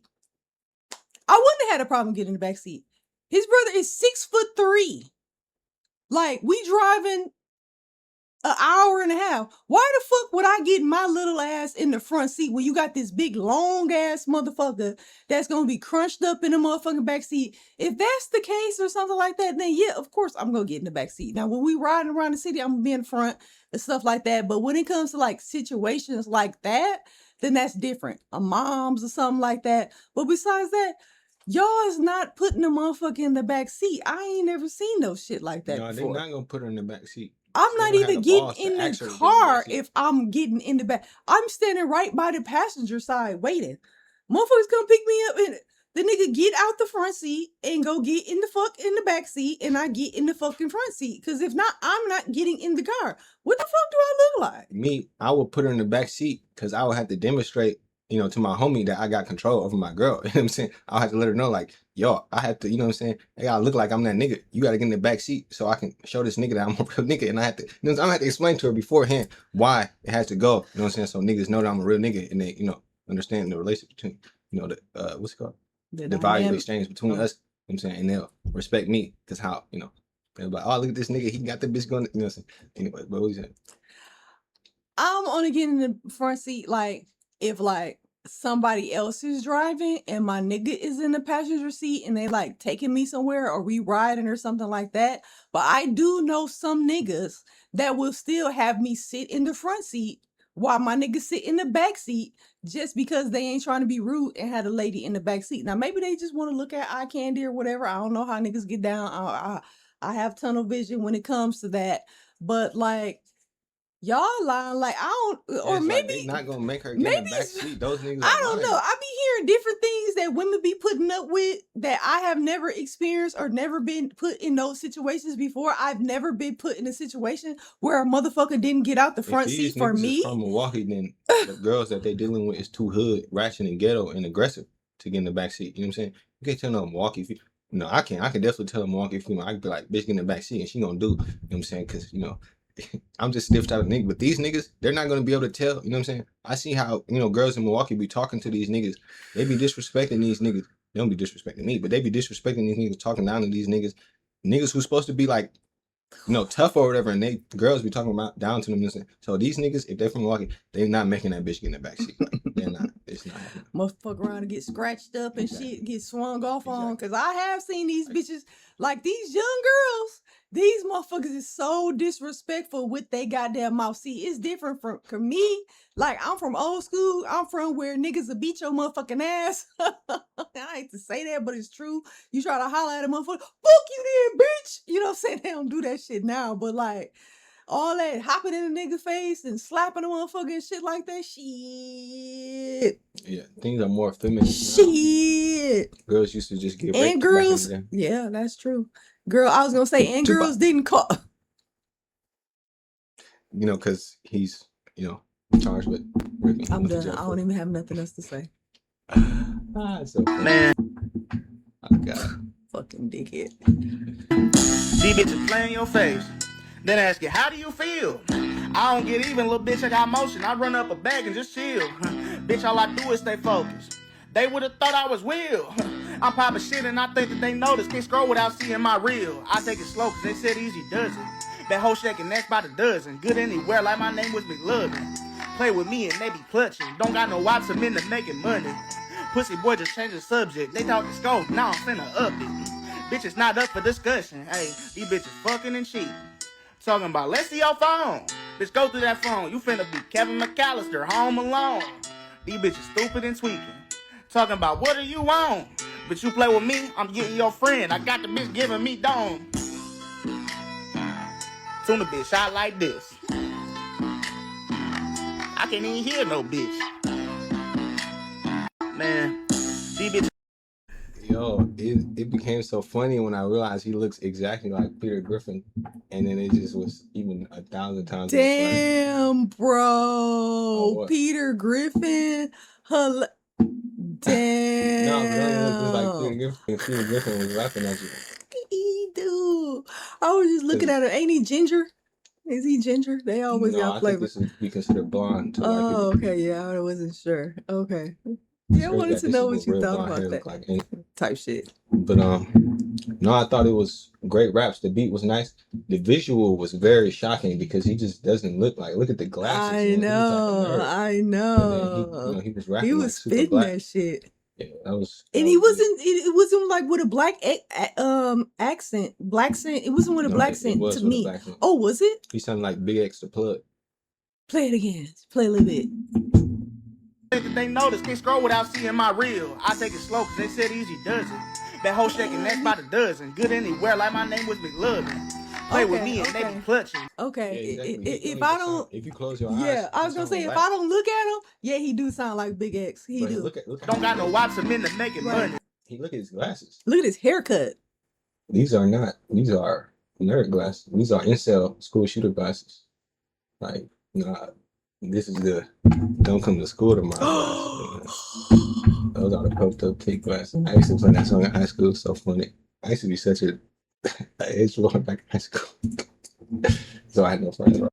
Uzi, taking out demons, let's get groovy. Hey, my Jesus, let's get it. Yeah. Woke up, he told me I gotta go get it. My vision prophetic, I said it, I did it. Woke up, he told me I gotta go get it. They talk from behind and affecting my image. We steady moving, we causing the movement, we making it change. Saying I lose it, can't see me losing, we causing confusion. You say I got fake, go ahead and prove it. I promise you can't. There ain't no evidence, thought it was evident. How you gon' question it? Hop on the track and he blessing it. Keep the word strapped, I ain't stressing. When saying pull up and he messing with me and the things I might wrestle with. Sorry, no room, don't get settled in. Sorry, no room, I hear the cue. Hop on the track, I'm gonna settle this. Know that I got it, psych hit the God like I'm Batman and Robin. I stay in the word and I study like college. Expanding my goals, I'm expanding my knowledge. I follow my God and I follow my calling. I know it's my destiny, how you gon' hate, but you say that you next to me. Sound like a fake who gon' press on me. Try to do nothing but lessen me. Wait, they don't really matter. Block out the devil, I block out the chatter. I look at my future, I'm seeing a ladder. I got all the faith and my fear been shattered. This ain't make believe, this ain't a movie. This that real life, this my Uzi, taking out demons. Age. Yeah, that was cool. Dope Boy used to be a Christian rapper. What kind of rapper?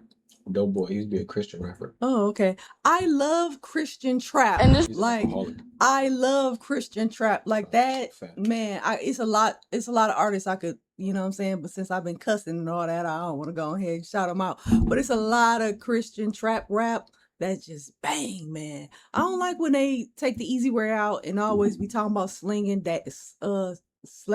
so demons. I don't like that. I want you to rap for real, but you know. Oh, I was kind of one. Is this really Lil Duval? Like, this who the fuck? What? You say Lil Duval? You know, the musician. I mean, actor. Yeah. Like, this is his page, but I don't know who this is. Like, this is not him. Who is this? I didn't know whose page it was. I just. Yeah, that's why I mentioned the Lil Duval thing. Remember I said that? Oh yeah, I didn't know what you said. This is the part that really pisses me off about being a girl. I go to check my damn tire pressure because I'm feeling a little wobbly on the road. I've never had a check tire pressure sign on my car. So I fill up the air, right? Put air in my tire. Everything's cool, everything's fine. I get in the car, it says check tire pressure. Bitch, I just put air in you. Because I had a feeling I needed to check it. And now it's saying check it. And I don't know how to check it and I don't know what to do. So we just been sitting here waiting on the man or somebody to come outside. Like, my dad is in Dominican Republic. He's not answering the phone. My mom is fucking useless. I don't know what the fuck to do. I'm about to cry.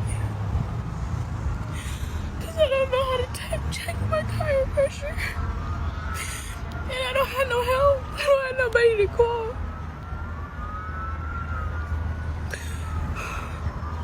I'm not gonna cry. I look great. I look beautiful. I'm over here squatting over in a dress, putting air in my tire. I should just become a stunt. Like, at this fucking point. Like, I didn't fix the rim. I didn't put air in a tire. I didn't pop this hood a couple times. Like, I'm really a fucking, I'm a man. I'm a man. I'm literally just, I don't know what to do right now. I'm done. And this is the part that really pisses me off. Damn.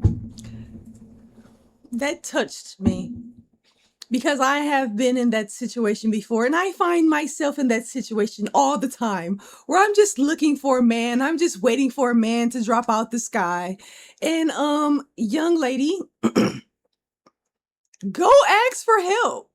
Like, I know that you sit and you wait for a man. Yes, you know, stand outside your car, lean on your car, stand at the door of the fucking gas station and be like, excuse me, can you help me out real quick, please? I'm sorry, I need some help. Because most people will help you. Now, there was one time on my birthday, I was looking amazing. I want to say, was this before child or it might have been young? But whatever the case may be, I was looking amazing. And I was stuck outside the mall. I needed to jump. Nobody would fucking help me. Nobody gave a fuck what I looked like. Nobody gave a fuck about none of that shit. Nobody fucking helped me. I don't even remember how I got out of that situation. But a lot of times that is a rare case. If you are a girl and you are in distress, I don't know if this matters if you're not attractive or not. I don't know. I don't know. No, But if if you're not attractive, it's not gonna happen. okay, well, I can't speak about that. If you are a girl and you are in distress, a lot of people do not have a problem with helping you and helping you for free if you just ask. Because if you're standing outside the door or even if you're leaning outside your car and you see a guy who is like pumping gas or whatever, then I would probably like walk past to see, like act like I'm going in the store to make sure nobody's in the car. And you could say, excuse me, do you think you could help me, please? Because I don't know what's going on, and explain the situation. And I found that a lot of guys do not have problems helping you. I have gotten help. One time I didn't know how to turn on my lights.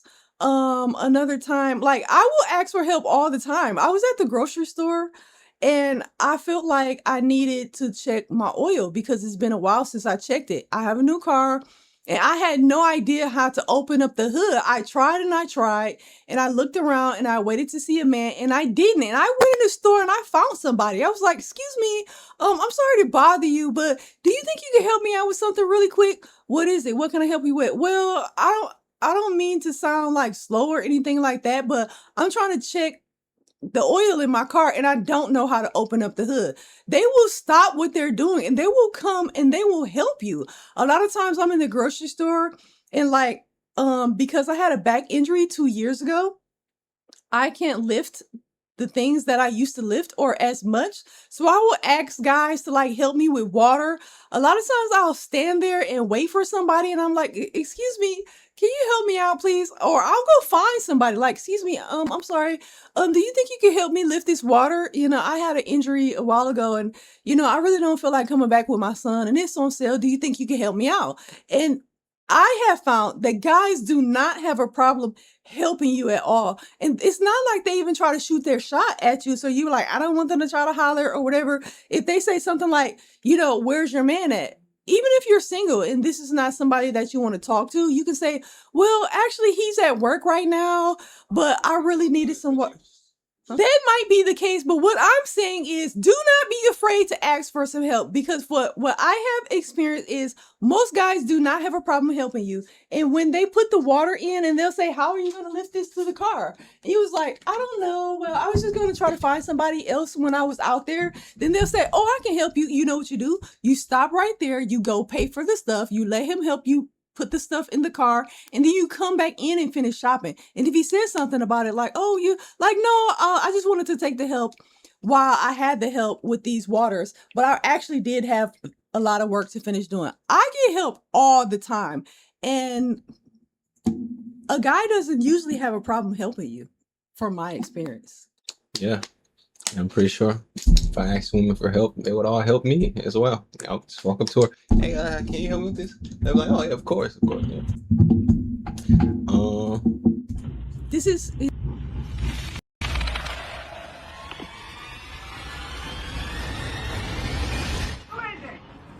Myron.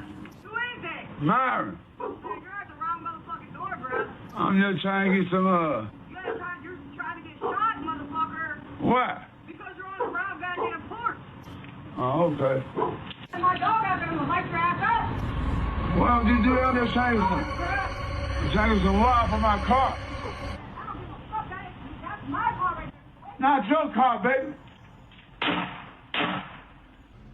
Yo, shit like this is exactly why I've been trying to prepare my family going on 15 years at this point. Most of y'all watching this video right now. That video was Memphis, Tennessee. Because there's no way, because it's snowing. I think because you locked the front door, you're safe. Maybe he's from Bro, locked door ain't stopping no bullets. A locked door ain't stopping evil. A locked door don't magically create a survival plan. That's why I keep telling y'all, every fucking family needs protocol. Your children should know exactly where to go in a situation like this, exactly what room to go to, exactly who calls 911, exactly who grabs the younger siblings, exactly where cover is. Because when bullets start coming through walls, that ain't the time to start making a plan while you're in motherfucking panic mode or flight or fight. The plan should have already existed. And that's why I tell people all the time, hope ain't no motherfucking strategy. Hope is what unprepared niggas rely on. Prepared families, they actually have protocols premeditated and made way ahead of time before the shit hit the fan. The reality is this though. Most families don't have one. Most children have never practiced one. Most parents could not tell you what their kids are supposed to do if somebody kicked the fucking door in right now and start shooting in the crib. Y'all literally gamble daily with y'all lives. And the crazy part is this. I know me personally, I've been teaching this shit since day one. We talking about nearly 15 years. People, motherfuckers laughed, motherfuckers mocked it, compared it to white families, said I was paranoid, this and that. Until another fucking video like this comes out. And then everybody realizes just how fast an ordinary day can become your worst fucking nightmare. I'm gonna ask what I always ask. If somebody starts shooting into your house tonight, would every person in your family know exactly what to do? Probably not. Do your children know where the safest place in the house is? Probably not. Or y'all just hoping that the bullets miss and that prayer and being a good nigga gonna keep you out the way of motherfucking wicked, raggedy motherfuckers like the one in this video. Before I wrap this one up, y'all, again, if you've been following me for years, you already know I'm just pointing out problems. We build solutions on this side, and that's exactly what the final lesson is. Everything I've created over the last 14 years is in one place, and we ain't holding nothing back. Yeah. You know, no, and I love women or whatever, but, you know, sometimes women, they be, like, over whooping when, like you're a woman, you know what I'm saying? So, like, why are you, like, but bro was obviously off something. You know what I'm saying? That nigga, his eyes, he was obviously drunk. And, you know, alcohol is really bad, you know what I'm saying? It's, you know, it's really evil, but yeah, I mean, that's the thing, you know, certain people, it's like when you interact with strangers, you know what I'm saying, you gotta really be like looking at it, especially when you're a man, you gotta look at it like this could really go left, like every interaction, you know what I'm saying? Because people are volatile and you never know what somebody's going through or what they're willing to do. True. And you know what I'm saying, you really gotta be careful when you interacting with people to not like try to push a nigga buttons, because you can push somebody buttons and they will end your ass, you know what I'm saying? You could push, that can be the last straw that they needed to take your goofy ass out, you know what I'm saying? Because you never know what happened before they met you. You know, the interaction that they had with you. You don't know how many people like will beat the shit out of their girlfriend type shit, and they will leave the house knowing they on a run because the police is chasing them or whatever, and they know that that's it. Or a motherfucker do some dumbass shit, they done robbed the motherfucker and they know that's their third strike. Or their kids. Or Yeah, their mom, you know what I'm saying? And then they don't, exactly. He was on his way off the door before she got to popping that last little pop. Yeah, it's like a movie. In a You know what I'm movie saying? where the characters say one thing and then the nigga turn around and it was like a movie. Right. You know what I'm saying? But Niggas then like, what? Right, but then That's also how it be in the movies, man. what he was saying, how people say you paranoid and be thinking that you be ooh. I be telling people, don't answer the door in front of the door. This is what I be saying. Don't answer the door in front of the door. Who is he? Get the fuck off my door. You at the wrong button. And what dude shot motherfucking house. Like I'm not gonna lie, I did get that from the movies that I do see motherfuckers shoot motherfuckers through the door from standing in front of the door. I did see, but that life. that shit fucking life. No, I'm talking about somebody from the outside shoot in. Oh. You know what I'm saying? When somebody is at the door, because obviously somebody is right. And also, like, you should have protocol. If something happens, you should know where the destination spot is in a fire. You know, you should know, like, if you're supposed to climb out the window and actually practice climbing out the window. And when I was younger, the house that we grew up, sometimes we would practice climbing out the window to see if you like, I'm gonna climb out this window. Have you ever climbed out a window before? You know how fucking hard it is to climb the fuck out a window?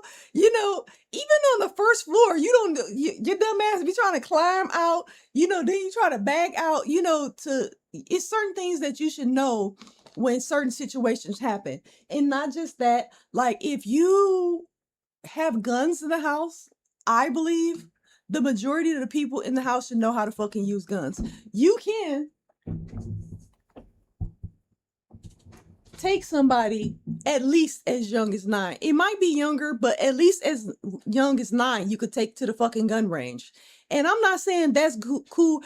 Every parent raise your kids how you want to raise them. And, you know, you got to go off of what you go off of. You know, if you see different things where they have anger issues, or if they could be a school shooter or something like that, you know, protect your guns, put them up, have them locked up and things like that. But I believe gun safety should be a #1 thing. And if you have guns in the house, people in the house should know how to use them. That's just what I believe. So having a plan, or if this happens, escape routes, all of those things are important. And something that I want to say, this is going to have nothing to do, but it's like, you know how you have those trainings at work where they talk about, like, oh, if this happens, or if it's an active shooter, then this. One thing in watching those videos that I've learned to do is always carry my keys. Because I used to keep my keys in my purse, my book bag, or keep my keys in my work jacket or in my coat or something like that. I keep my keys on me at all times, just in case I had to go through the goddamn exit door. At least I can pull the fuck off. But, you know, like, having plans A, B, and C, I think is necessary.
Okay. You see that little move like this? Those would have been considered fast girls back in my day. Back in my day, those would say, you see that fast girl out there moving her hips like that? Don't you be outside dancing. You couldn't dance outside. Those was fast girls. So I just wanted to show the difference between fast girls and the fast girls nowadays. And the fast girls nowadays.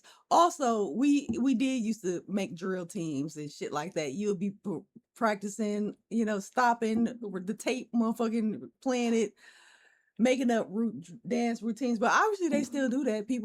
Guys be coming together dancing at the goddamn gas station. So I'm assuming somebody come up with the plan. But I just wanted to show. Okay, I just wanted to show like back in my day compared to now. Yeah, things are better now. Right? I mean, it depends on what. It depends on what this fast compared this fast compared to that fast. I'll take this fast. Yeah. But I don't have any girls, so I really don't give a fuck. This 90s bullshit. Yeah, that 90s bullshit. You see how fast, this was? Yeah, I know, but that's back in the days. That's what they used to say was fast. That was our version of fast. Now they got their ass cheeks hanging out, the bottom of their titties hanging out, and they twerking, sweating their little ass cheeks away. You know what I'm saying? In the middle of the bar.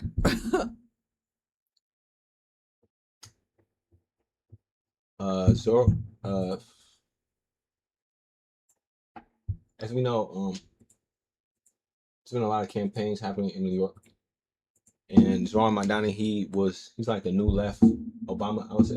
It's like the new Obama of the left. He's been endorsing a lot of candidates in New York. Every single last one of them, 8, they all won. Even Trump, Trump, he does hit. If he endorses somebody, they are more likely to win. But even him, he doesn't like do a clean sweep where everybody he endorses one. But Mondani, luckily for him, it happened. So he endorsed 8 candidates in certain New York districts, and they all won, and they were all part of the DSA, or Democrat Socialists of America, which I think I'm correct in what I'm saying. I might be wrong, but to Democrat Socialists of America, meant to be appeal to the left and Democrats. So Zoran Madani endorsed all these candidates. They all won, and while they're being endorsed, a lot of people are bringing up like old things that they said from like 2020 and their policy platform and the policy platform of the DSA, and people were saying like, "Oh, this is like socialist," and the weird thing that happens, I don't know why, but some people like view socialism and communism and Marxism like all as like individual things, I guess, for some reason, because like people view like certain European countries as socialist, and there's so much. It's so much to talk about. But basically, like Destiny, he talks about how like 10 years ago, people will consider Obama socialist because of Obamacare, but that wasn't socialist. But then he says like now actual socialists do say that Obamacare was socialist, and they say that everything. So he basically said conservatives used to say that European or these Northern European, Scandinavian, Sweden, Finland, Denmark, or whatever, Norway, or whatever, these countries are socialist because they have free healthcare and free housing, and those countries are like maybe kind of semi-social, like they have ridiculous, welfare programs, like it's ridiculous, but they do pay a ridiculous amount of taxes as well. But then the DSA people, they're saying like, oh no, this is socialist, and this is what we want for America. So we want America to have this extremely large, like, it's weird how people compare like Scandinavian countries with like 15 million people to all of America. I don't know how people expect that to work, but they're like, oh, we want our country to be like these Northern European countries. And what's been happening is there's been like a sort of infighting amongst the Democrat Party amidst like certain like media figures, establish people about like, okay, well, this DSA stuff is like too far left and it's socialist and communist, and it's talking about like, dismantling Israel and dismantling like the police and just actual like communist stuff, and certain people are going against this, certain people are talking up against this, but these candidates are winning. And Hassan Piker, who was really big like a month or two ago, he was getting super duper canceled by the left wing for that Cuba trip. He did a speech at a college campus, one that Destiny was supposed to be going to. All around the country.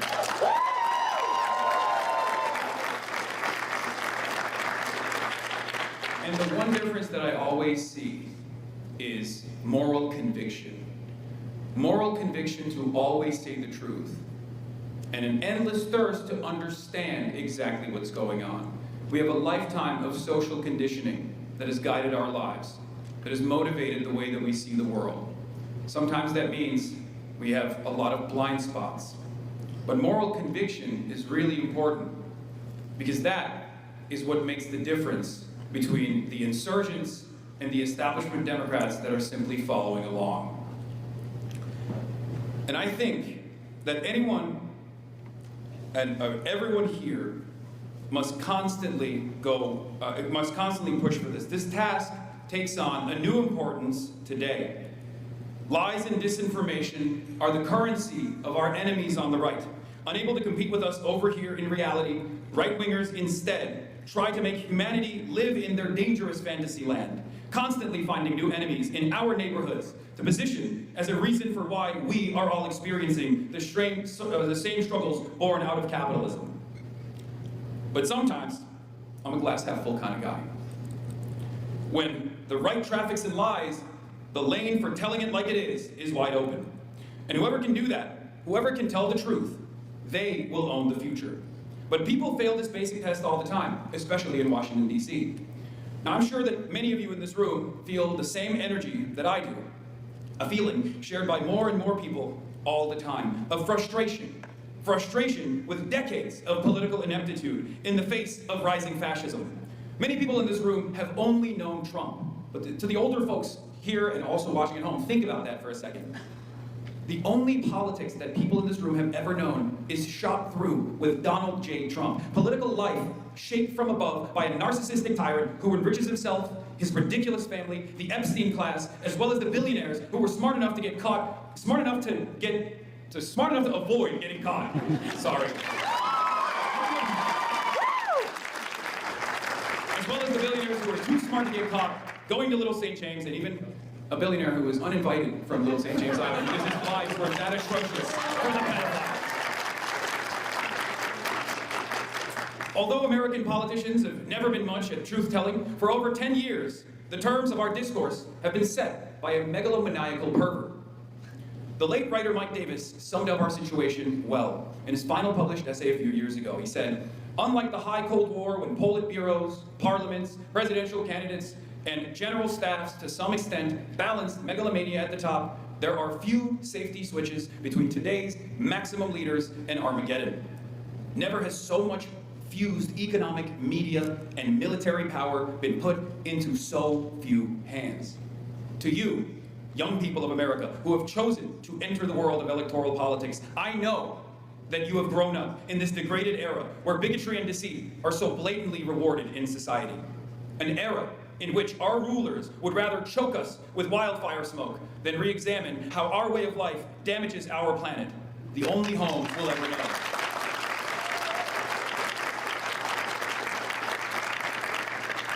This wretched era in which the third world is staring down disaster because of the a lot of humanity, and I know you feel it too. Examine how our way of life damages our planet, the only home we'll ever know. This wretched era in which the third world is staring down disaster because of the upheaval caused by ours and Israel's war on Iran. This ridiculous era in which a Supreme Court dominated by religious nutjobs rewrites our laws at will. In this world, I know, even just a little bit of truth can feel like a life raft. It's why so many of you are in this room, because you meet other people like yourselves, and you talk about these problems together, and you feel both less alone and closer to the truth. Now, it's fair to say, as I've repeated over and over again, as you all know, that I am not a friend of many people in the Democratic Party. But that's okay. In politics, if you're everyone's friend, then you're no one's friend. But I am here today because the times have gotten very strange and new political opportunities are all around us. Chances for us to push radical political change through an electoral system that right now is going through a transformation. You can feel the changes with every news story. The sense of backlash that's in the air. Inflation is not under control. Data centers that no one wants are taxing energy grids, fueling an AI bubble that may not really replace you, but will get you laid off regardless. It seems like every week our masked Gestapo, ICE, kills another innocent person. In all my years, I don't remember seeing this much blood on American pavement. I often say that the United States is an empire in decline. And home, that means we are a nation in crisis. But where so much of Washington sees dangerous instability, I, and many of you, see promise. I see a real opportunity to change this country's trajectory, to improve the lot of humanity. And I know you feel it too. It's rooms like these that remind me just how many people see right from wrong and want to do something about it.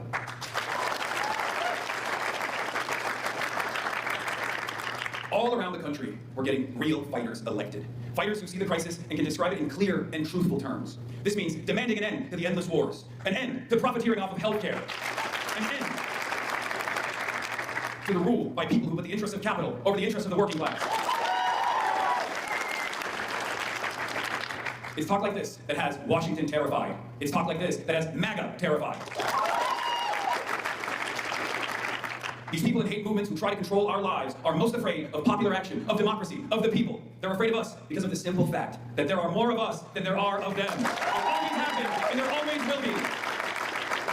There are more good, decent people with moral conviction who find it unfathomable that the wealthiest nation on earth chooses to spend its billions blowing up schools overseas rather than building schools in our neighborhoods.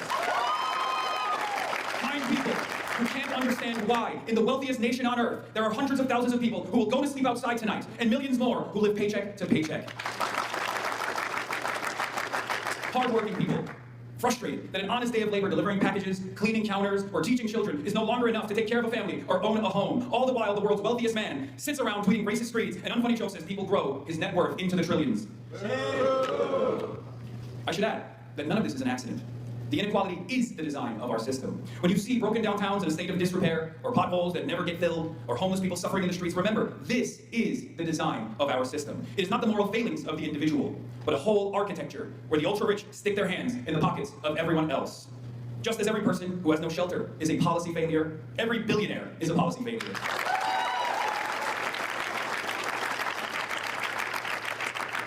But just as every billionaire is a policy failure, every congressperson who's refused to change these policies have failed you, have failed all of us.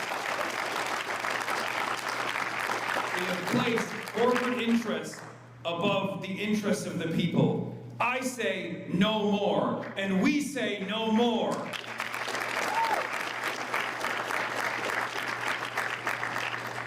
I've traveled all around the country.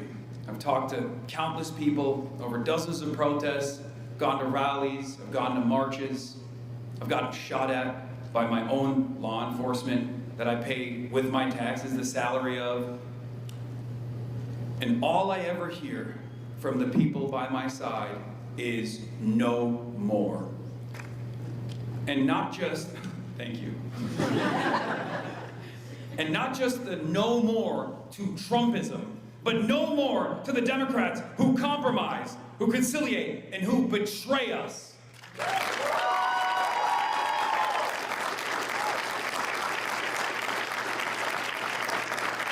No more to the fascist reactionaries, but no more to the Democrats who will collaborate and cooperate with the fascists, who will fund ICE, who will fund Israel, who will help poison the planet, who will stiff workers and help bosses.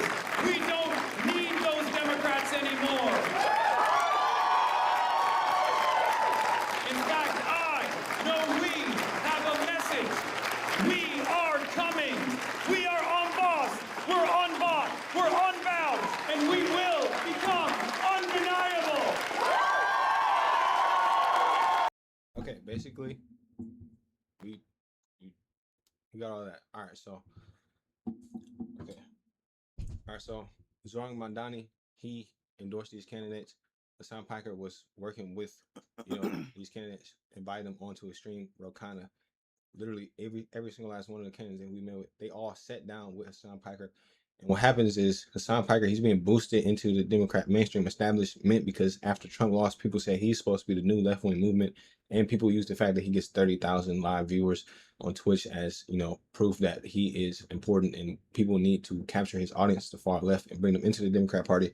And he, interviewed all those people. And what happens is the Democrats, when they go on these mainstream shows, people are like, oh, you were talking with this guy, Hassan Piker. He showed, the Houthis terrorists. He said that, Hamas is 1,000 times better than Israel. He said that, America deserved 9/11. They just hit him with all this stuff. He said, called, Jewish Zionists, liberal Zionists, pig dogs, which is, a Nazi word or whatever.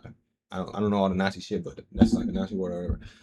And this speech happened afterwards, and he's wearing a Mao Zedong suit. And people are starting to notice, like, hold up, it seems as if the Democrat Party, like conservatives were saying for the last 10, 20 years, is being literally co-opted and psy-opted by actual communists who are literally saying that, okay, so let me break this down to anybody who's not listening.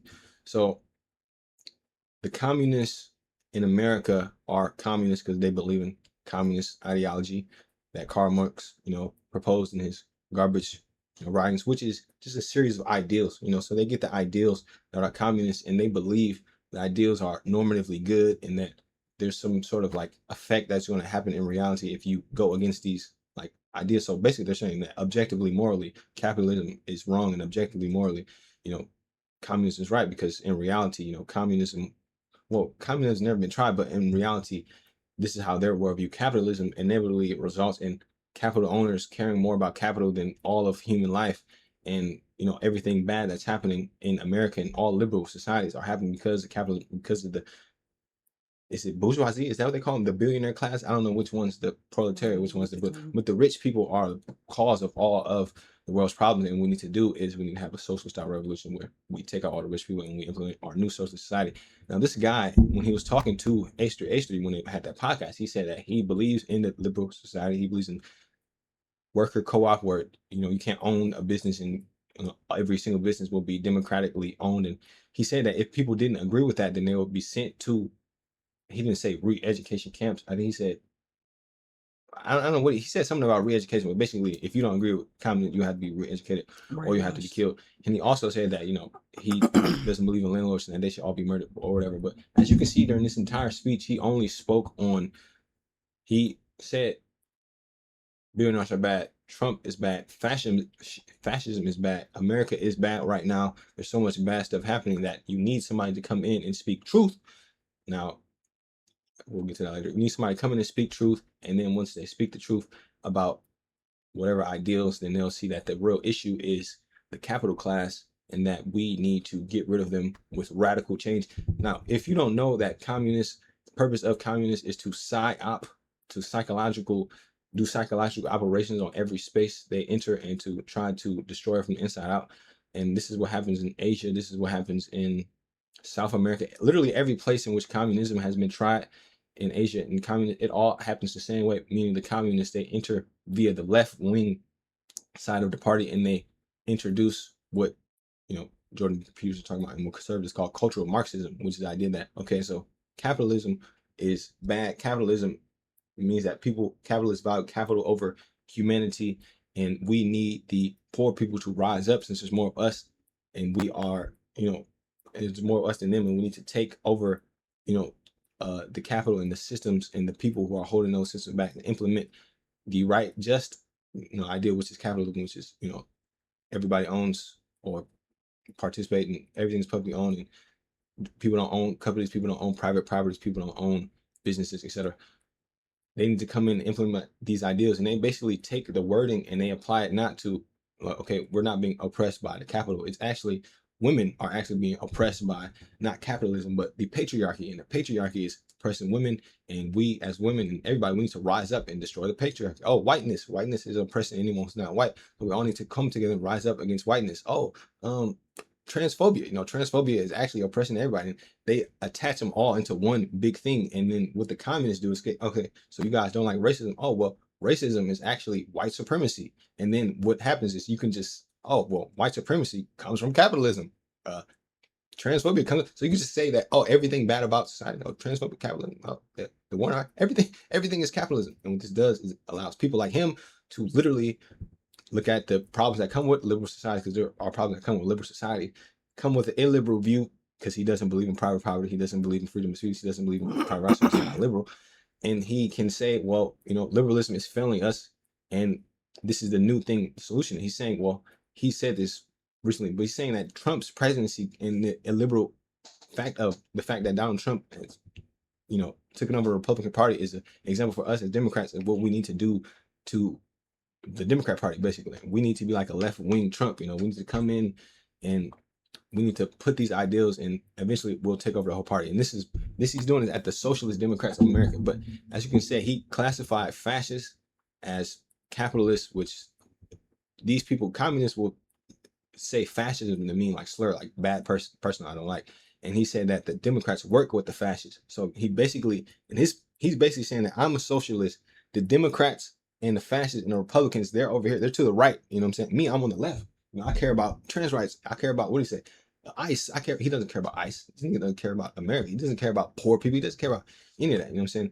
And what he's doing is he's he's using those talking points. Same thing with Zoran Mandani. Same thing with all socialists to say, well, socialism is free healthcare. Socialism is this is that. These things are good. If you disagree with that, then you are a moral person and you're to the right of me. So he's telling, you know, the Democrats telling the liberals what he is. He's being so open, you know what I'm saying?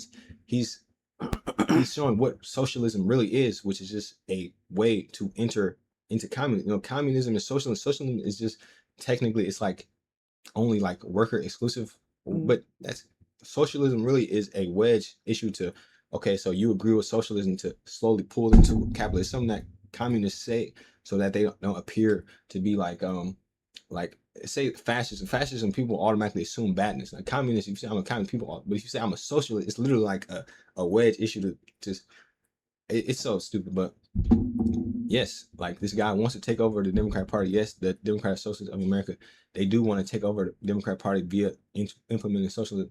And the Democrats and Destiny went to this event, College Democrats of America. He went to this event because it's a free event, and he was not allowed to enter the event because Hassan Piker had texted the event manager and told him, "Do not let Destiny in." So Destiny is a Democrat who believes in this nigga sims for liberalism harder than anybody else, like ever. He believes in all the liberal BS, and this guy who is an actual person who literally doesn't believe in private property, literally doesn't believe you should have the right to own a business, you know, and acquire capital.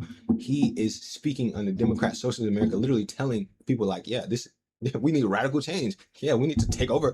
Well, he's not saying directly, but from that speech, I please hope you understand now what he's saying in so many words. But yeah, so he's been going through it for the past week or two. Fox News have been playing the speech. He's wearing a Mao Zedong, who was the leader of the starter of the Chinese Communist Party. He's wearing a Mao Zedong suit. So yeah, I mean, yeah, so yeah, what the conservatives were saying was true. Like, yeah, the Democrats, like this is why niggas who don't support socialism shouldn't vote Democrat. And people who are so the leaders are like, yo, this is bad. But what people don't understand is that the average Gen Z retard, they think socialism and communism is good. The average Gen Z retard thinks that capitalism is bad. The average Gen Z retard, like, this is going to be the future of the Democrat Party. Like, Gen Z, when these niggas grow up, like, niggas will listen more to him and think that he's saying more truth than the average Democrat. Like, if you say, oh yeah, ICE bad, you know, capitalism bad, Israel bad, this is that bad, because there are issues with society, and anybody who's illiberal can point out those issues. You know what I'm saying? That's what Trump did. You know, that's what you know anybody can do who doesn't, you know, agree with liberalism. You can just say, yeah, liberalism is bad. It's failing us in these issues. This is my solution. You say, oh, the solution is that we, you know, implement a, you know, because let's just oppose, you know, communism and fascism. We implement a communist style dictatorship where we, you know, don't allow people to own anything. Or you say like, we, you know, value our nation and our in-group, and we, you know, have these set of ideals, and we are going to enforce these ideals on society based on traditionalism and conservatism, or whatever. You know what I'm saying? It's like, it's the same. You know what I'm saying? You are not on the same team as the Democrats. You know, but what do you think about this whole thing? I think it's crazy that he's just there and people just eating that shit up like that. You know what I'm saying? I got a lot to say, but I won't. It's just it's interesting to see. Yeah. So Destiny, who started streaming, who Sean Piker was watching Destiny, went into Destiny stream, was a part of Destiny's community, literally lived in the same exact house with Destiny. When he moved to LA, nigga literally invited Destiny to go with him to Thanksgiving. The nigga who was working for his uncle, the Young Turks, who the Young Turks, they committed the Armenian genocide, by the way. That nigga who, yes, Destiny is aware of all this. Destiny had actual communists when he, back in 2016, when him and Hassan broke up. There were actual communists in his community saying like, Destiny, why aren't you communist? And he said, okay, communists are not a part of my community. I'm kicking them out of my community, right? But when Zoran Mandani, who is a Democrat socialist, Destiny, you're supposed to be smart. This is what I'm telling you. You have this ability to not see what's right in front of you because you always, well, in order for me to, if I see new information, in order for me to process it, I must run it through everything I've previously known before to make sure that I'm like, I know you took psychedelic drugs, and because of that, you know, you lost your mind. So you have to come up with a methodology to piece it together. But this is why you probably shouldn't be doing drugs. But nigga, you don't need to do that every time. If a nigga's telling you a socialist, you should just assume that they're a communist. Like, you should just go with intuition, just go deductive. Like, this nigga's on my down, you're saying, well, you know, as of now, I no longer support Zoran Madani. As of now, if you talk about Zoran Madani in my community positive, you're getting banned. Nigga, are you slow? Do you not realize that he's been a communist socialist the entire time? How are you so stupid that you're just now, and you're still, so I don't know if he's actually a socialist. Like niggas who say socialists, like Adolf Hitler was a socialist. He used the socialist thing to get into the party over there. You know what I'm saying? The socialist thing is just it's a Trojan horse, my guy. So now, Destiny, you are going against the liberals and you're going against the lefties because you realize like my party is being fucking taken over, and you know we're going to have like Trump 2.0, but with the left wing version. And like, bro, the fire is already here, bro. Like you should have when Zoran Madani first came. Now that he endorsed 8 candidates and he's won, now that people are listening. Like it's too late, bro. The communists, like, there's still a chance, but like he understands. Like Destiny, he's on the stream right now. He's going through. He's like, yo, they're taking over. What do we do? I need to fight. Like my nigga. Like the conservatives were warning you about this, but certain niggas who are liberal, they just think that all conservatives are just wrong about literally everything because conservatives do panic about stuff. But the thing about them is like, if they panic about socialism and you know XYZ happening to kids or whatever, and then they end up turning them out to be right, then yeah, like niggas are going to leave. Like Bill Maher, he's like, oh, yeah, I don't know if I'm gonna, vote Democrat. Like, it's gonna be hard to vote for niggas who, if this is who you guys defending, so we allow the party. But so basically, controversy has been coming back over Zoran Madani saying that he was going to arrest Benjamin Netanyahu if he went to New York, and basically Trump telling him like, you can't do that. If you do that, you will be arrested, nigga. And then he had to go back. But a lot of people, this is, I guess. Actually, I can't actually put it back, but you know what I'm saying? Basically, niggas are saying that he's not worried about. Actually, he's fomenting hate. He's supposed to be the mayor of all New Yorkers, Jews, Christians, Muslims, everyone. But he's trying to turn one group against the other, and he's foisting hate and fear. I speak to Jewish Americans in New York, and they're afraid right now. And I don't think it's accidental that after he made this hate speech against Israel and against me, the next day, a Jew is stabbed coming out of a synagogue. I think, and with a cry of Allah is Akbar, Allah Akbar. And you know what that means. So I think that it's shameful. This thing is very bad for New York. I think it's very bad for peace. But the answer to your question, I intend to come and speak the truth, speak for Israel and for the Israeli-American alliance from the podium of the United Nations. Okay, so the UN is held in New York. Literally everybody goes there. Russia goes there. Russia's part of the UN over there.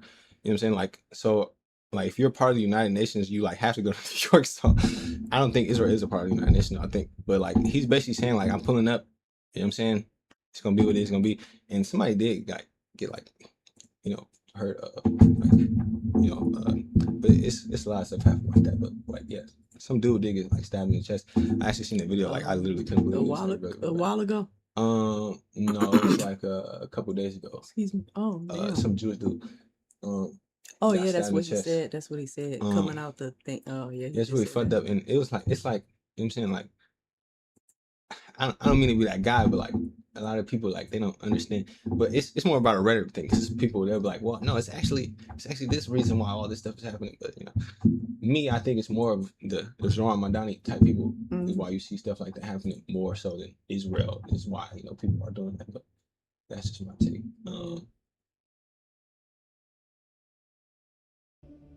You see, it's official.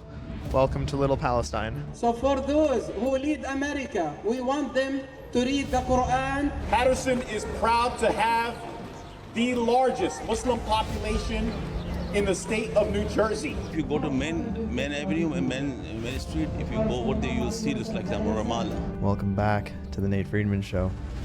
When walking down the street, I noticed this barbershop put a shirt out in the window that said Jews did 9/11. I wanted to ask the barbershop owner about it, and then this happened. What's going on? Can I ask you a question? I noticed an interesting a shirt on the window. What are you guys, first of all? Oh, I'm a journalist from Manhattan. What are you? What's your background? My background? I'm an independent journalist. This is my... Are you a Jew? Are you a Zionist? What are you? Am I a Jew or a Zionist? Yes. Why does it matter if I'm a Jew or a Zionist? Take a walk, buddy. Why does it matter? Why does it matter if I'm a Jew or a Zionist? Oh! That's Yahya Sinwar on his window. the architect of October 7th. 1,200 people were killed in that terror attack, including 46 Americans. If you look at the reviews of this place, you'll see a familiar face. Sheikh Ismail Hamdi is a customer there. The same sheikh that celebrates former leader of Hamas Ismail Haniyeh and is often seen with the mayor of Patterson at public events. But one of the great leaders and people of Palestine passed away. He was killed. And what I want to... This is funny because like I remember like people were talking about Zohran Mamdani's wife, or like I think he like the day after like some terrorist dude was killed. He was like, oh yeah. Oh no, it was the doctor. It was a TSA dude who was like, he was faking, pretending to be a doctor. He was like, yeah, the day after Khamenei was killed, you know what I'm saying, we couldn't come in because, you know, a lot of people were mourning. They were like, oh, what do you mean about this? And he was like, well, a lot of people were actually having feelings about that. But yeah, this video is very funny, especially the Jews did 9/11 thing, because the nigga was like, are you Jewish? He should have said yes, because I think, bro, is actually Jewish. But you know what I'm saying? The funny thing about this thing, they're naming it Palestine, is like what? Like, what? I don't know what y'all did that. Like, that place is called Palestine, but there's no place, you know, over there called Palestine. That's a fact, you know, and you know, it never has been, you know, except for Syria, you know, Palestine, and that encompasses like a lot of shit, you know, that encompasses like, you know, Syria and Jordan. I had a guy try to... What they're talking about, you know, as far as taking like the Levant, that's just never been the case. But this dude, True Angularity, so this dude is an incel. He's black. They have a name for black incels, but that's just retarded. We're not doing that. But he's a real incel. He's a real Blackpill member, and he's really based. You know what I'm saying? When I seen this video, I thought he was doing it like as a joke, but he's really Blackpill. He's really, you know, black people. You know, you don't really get diagnosed with autism when you're black. You know, but you can instantly tell when somebody black has autism. Mostly because they watch anime. You know what I'm saying? Like actually watch anime. You know what I'm saying? Like real niggas don't really watch anime like that unless, you know what I'm saying? It's like a fad. Try to convince me that I was conventionally unattractive. So the reason that guy didn't think you were conventionally attractive was because of your unideal facial furs, your unideal mid-face ratio, your unideal bigonial to bizygomatic width, your eyes needing to be more positively tilted, your nasolabial folds, your poor mouth-to-nose ratio, and your excess body fat. I also used Aram to scientifically break down all of your features, and it said you are a 6. Okay. She's a 6.1. This guy used this app called Aram. Like, bro, why do you use Aram? Like, I don't know what's wrong with you, but this app is so garbage because the numbers that you be giving me. 6 is high, and she most definitely is not no goddamn 6. Yeah, it's no shade. Oh yeah. It says most attracted to, and then he was like, oh, she's most attracted to Hispanic. It'd be some random person like, oh, she's most attracted to Middle Eastern men. It's so funny, but you know, these AI. You know, I'm using Face IQ stuff, you know, Face IQ Labs. Right. You messing with Face IQ, you're not using. I thought I was going. Oh my god. Okay, so, all right. JD Vance is basically, he's like, yo, Trump, I like that nigga, but fuck that nigga, fuck him, fuck Israel. You know what I'm saying? I'm getting the slot in 2020. So Vance, he's basically like, yo, you know, I fuck with Trump or whatever, but you know, I'm my own nigga. You know what I'm saying? I fuck with Israel or whatever, but you know what I'm saying? I don't really fuck with them like that. You know what I'm saying? And niggas don't know what to do. Cause you know, it's like, it's either It's one. the vice president, right? Yeah, vice president. It's either one, he like, thinks like, I don't know, we give too much money to Israel or whatever. Or two, he thinks like, I don't know, like, it could be really out there as far as the I don't know if he's like a Nick Fuentes fans, but there's like things that might align him in like a very far right direction. But his wife is Indian, so you don't know if does he believe in like the great replacement theory? You know, believe like Jewish people are trying to subvert the white race or whatever. Like, you know, you don't really know how far he is, but his wife is Indian, so it pulls him back. But as far as Vance, I don't know what you've been doing, but nigga, you are not getting my vote, nigga. I will vote for Gavin Newsom before I vote for you, man. It's like, it's not happening. I don't know who you've been trying to appeal to, but you're not appealing to me, my nigga. Y'all better run Rubio, or y'all better run that nigga Newsom, because I'm not voting for JD Vance. You know, y'all might do that, but it's not happening. And thirsts for the approval of groypers, people primarily driven by their insatiable need to blame Jews for all the world's ills. Just as spineless progressives will say or do anything to get a pat on the head from Zohran Mamdani, Vice President JD Vance seems to be crafting his every utterance for the plaudits of Tucker Carlson and the groyper right. I don't think Vance shares their viewpoint, But what the vice president lacks in conviction, he more than makes up for in pandering to the conspiracy theorists of the Twitter sphere. During an appearance on the Joe Rogan podcast, Vance complained bitterly about the opposition he faced for signing what many saw as a humiliating deal with Iran that left the Iranians feeling like the winners, a deal that, it bears mentioning, has already fallen apart. Rather than doing any soul-searching, Vance blamed the pushback on a, quote, very discreet, extremely well-funded campaign to try to derail the negotiation paid for, you guessed it, by the Israeli government.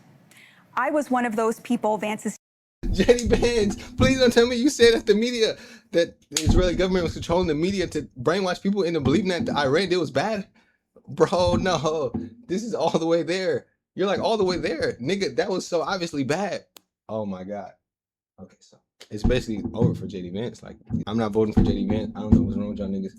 Y'all gonna have to. But no more to the Democrats who compromise, who conciliate, and who. Oh yeah, there's also, okay, so socialism. There's a branch of socialism called accelerationism, which is socialists believe that, you know, all liberal societies inevitably collapse. And to socialist credit, they literally destroyed, you know, liberal societies. You know, they everywhere they go. You know, they took China, they took Russia, they took, you know, those niggas.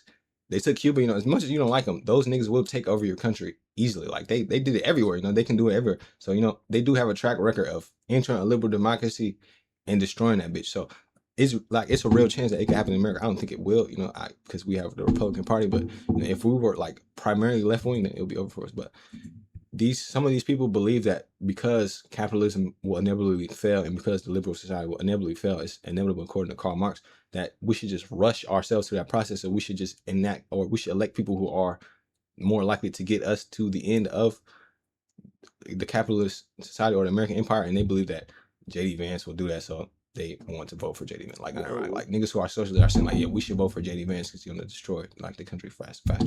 It's weird. So people want to know if Hassan Piker falls in that camp. He's never explicitly said that he will vote for JD Vance over Gavin Newsom. He just said he wouldn't vote, but Vouch basically, you know, Vouch said he would vote for JD Vance. His little speech sound like he trying to put his hat in the race or some shit. Yeah. No, he wants no more.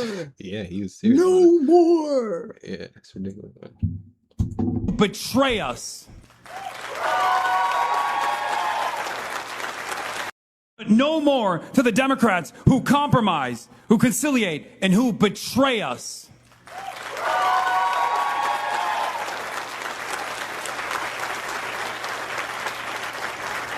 No more to the fascist reactionaries, but no more to the Democrats who will collaborate and cooperate with the fascists, who will fund ICE, who will fund Israel, who will help poison the planet, who will stiff workers and help bosses. We don't need those Democrats anymore. In fact, we have a message. We are coming. We are unbossed. We're unbought. We're unbound. And we will become undeniable. That's the suit. He said that he wasn't wearing the Mao Zedong suit. He said the suit was actually a very popular Chinese suit at the time when people were trying to appeal to Westerners. He's saying that this isn't a Mao suit. But, you know, everybody, when they see this, they think of, you know, bro right there. Mao. But yeah, it's very funny. So this is being ran by Fox News. I'm sorry, but Hassan going up. Stop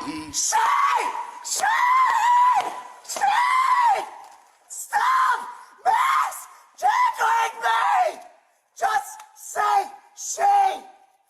Why do you let those kids get away with this? They are not supposed to be here! If you don't lower your voice, I am going to put handcuffs on you and I'm going to take you to a Baker Act facility. You lower your voice. Try it. Are you threatening me? You're threatening me. Can we get another unit to deal with Jay Lee here? He is having a breakdown. Say! Just say the right pronoun! What'd you say? 7351. Get down on the ground right now. No! You're about to get sprayed. No, Get down on the ground right now. Leave me alone! I can come in there. Leave me alone, please! Okay, are you going to calm down? I'm getting my phone out. I have to film this. I want to No, it's too late now. It's too late now. He's going to be taken away. Shay! Let's take him. I just want to get away from him. I understand that. He needs Shay! Stop misjangling me! Just say she! Alpha 7-3. Josh, can you please just tell them to use the right pronouns? Almost seems like it's not even real because it's like it seems so unbelievable, but like this is very funny, you know, mostly because the nigga has a New York accent, but he lives in Florida, so it's so funny. Because you hear about people from New York moving to Florida, but I didn't know they actually did. But why would you go to Florida, you know, and you talking with the New York accent?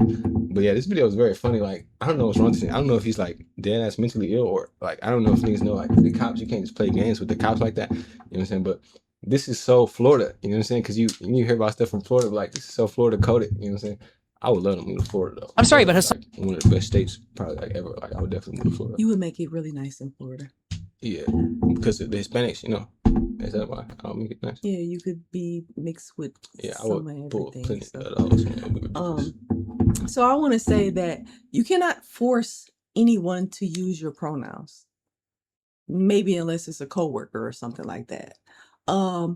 Besides that, people do not off top know your pronouns. You know, it's a guy that I love. and you gotta present what your pronouns look like. You know what I'm saying? Like, And not just that, but like it's a guy who I love, who we showed on one of the episodes where he dresses like a girl, full blown makeup, wigs, extensions, all of that, and he dresses like a guy as well.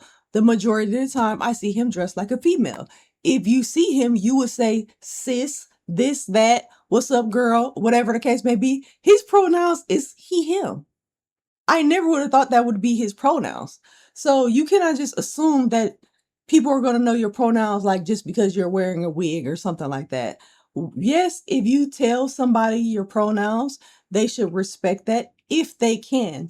But when it comes to an officer, I'm assuming, does not have to respect your pronouns, especially when you get to a certain point, because at the end of the day, regardless of what you choose your pronouns to be, that won't change the fact of where they're going to lock you up at.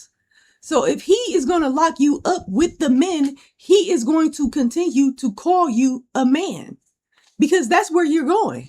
Now, some are.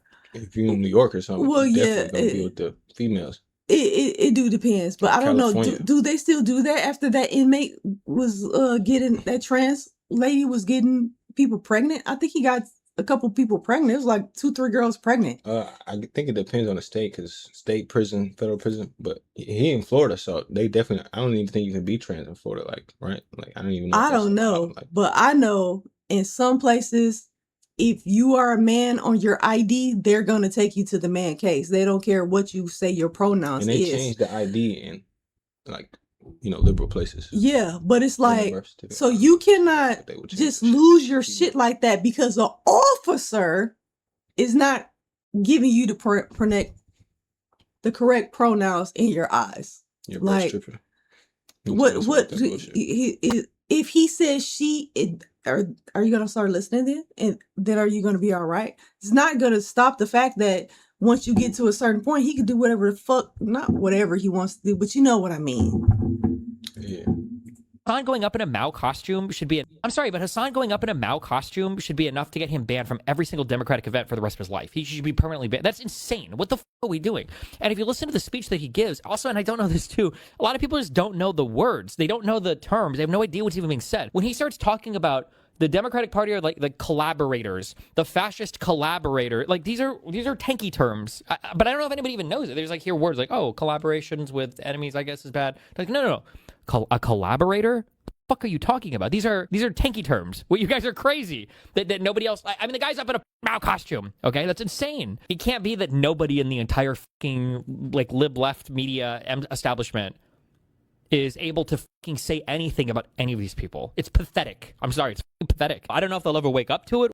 Yeah, he's right. You know, and what he doesn't understand is that that problem is specifically liberal and left wing ideology is that you don't have the ability to critique, self critique, or critique the groups that you idolize, and you know, like any issue that will come. Like, so if you notice a trend of, I don't know if you, I don't know if you notice a trend of, you know, the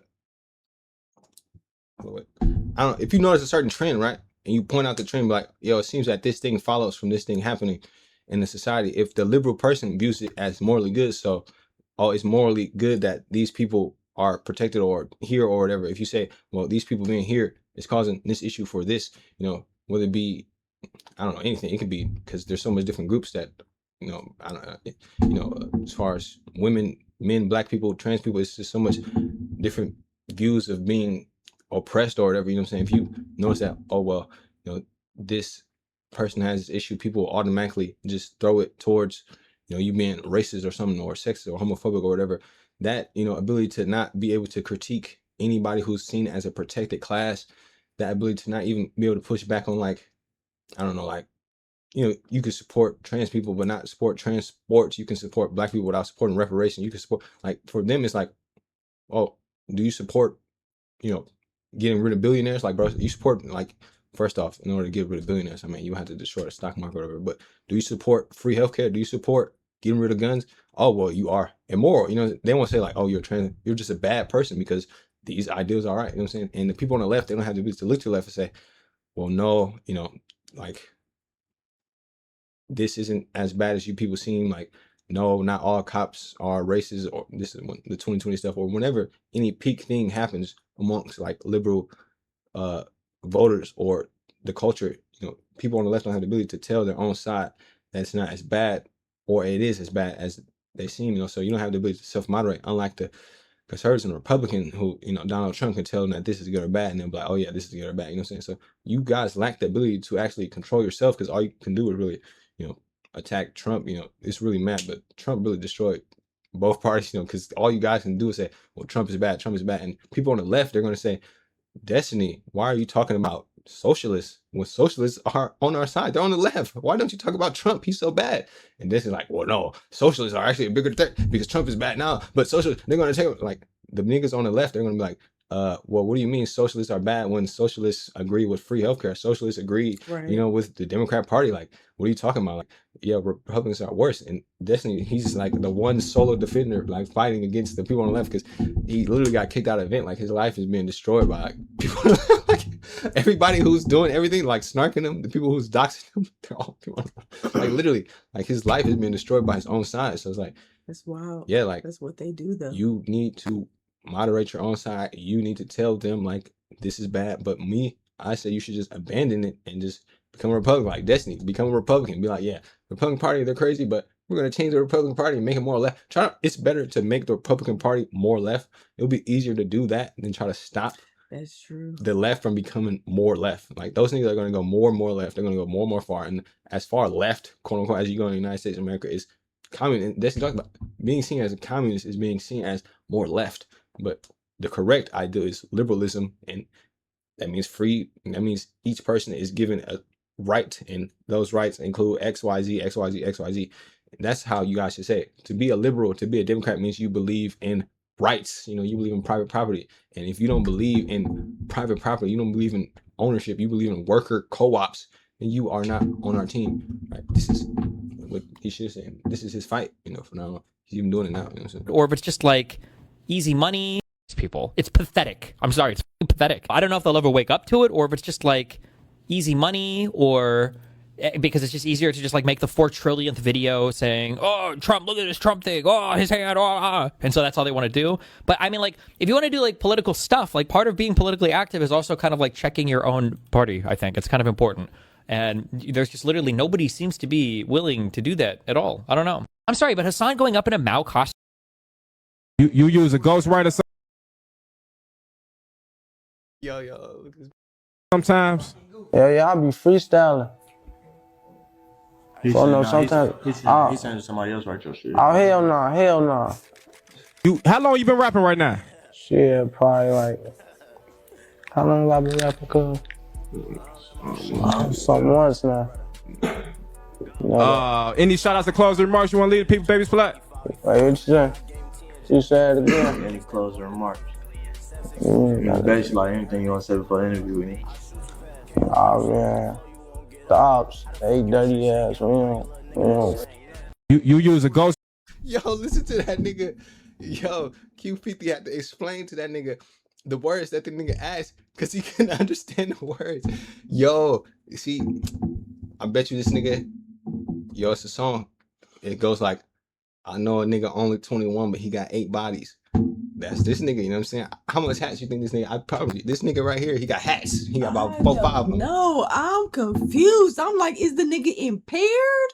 Or is his comprehension skills that low? And then he's saying that don't nobody write his shit, but he can't even understand regular questions. So what the fuck is he writing? He's a shooter. Oh, somebody said that's the ghostwriter right there. They said Q50 ghostwriting this shit. But nah, but you know, Q50. I'm like, bro, they holding his hand the whole time. But you know, from that Trap Lord Ross documentary, Q50, he, you know, went to high school, you know, and then he finished high school. And then he moved to Chicago and started murdering niggas. This nigga right here, he been murdering niggas. Q50's from Indiana. This nigga's been murdering niggas since 2, you know what I'm saying? He's a real Chicago nigga. Oh, yeah, allegedly. Speaking of, it's a funny ass clip. Where, do I got it? I say I told him myself because, listen, like, I didn't do this shit. You know what I'm saying? I didn't do this shit. I didn't do this shit. How y'all gonna say I told him? Yeah, that's what he be saying. Like, he be saying, everybody's like, oh, man, I'm just joking, man. This is all fake.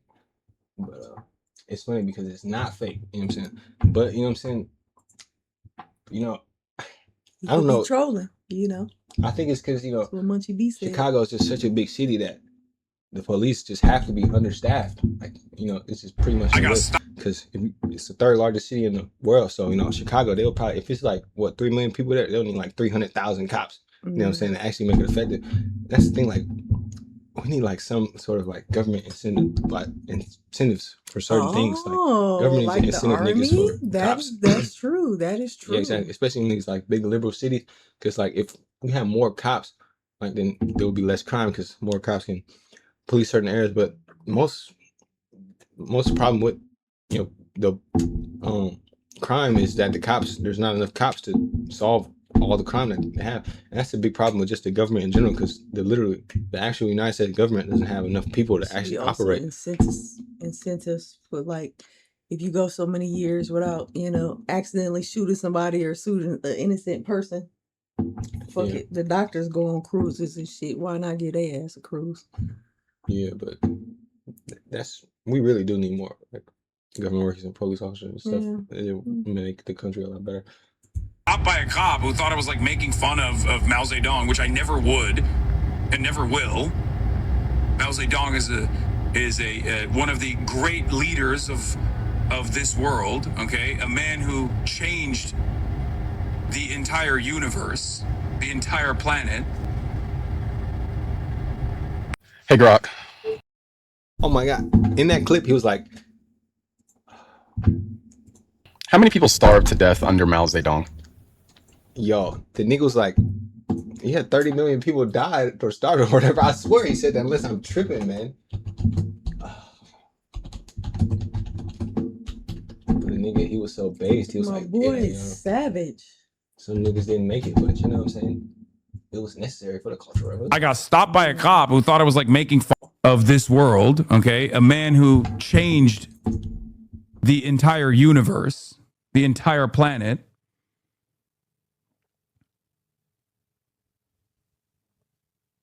Okay, for real, yes. I mean, there was a lot of fucking excesses, let's be real, but the People's Republic of China would not exist without Mao Zedong. He said there was a lot of excess. He didn't actually say a number, all right? I'm tripping. But he did acknowledge that, yo, you know what I'm saying? A lot of niggas didn't make it because of starvation, and the exact same thing happened during Vladimir Lenin. So the communists, they knew that it didn't work because Lenin literally took over all of Russia, and the exact same thing, millions of niggas starved to death because of the farms, you know, because of markets work a certain way. You can't just, you know.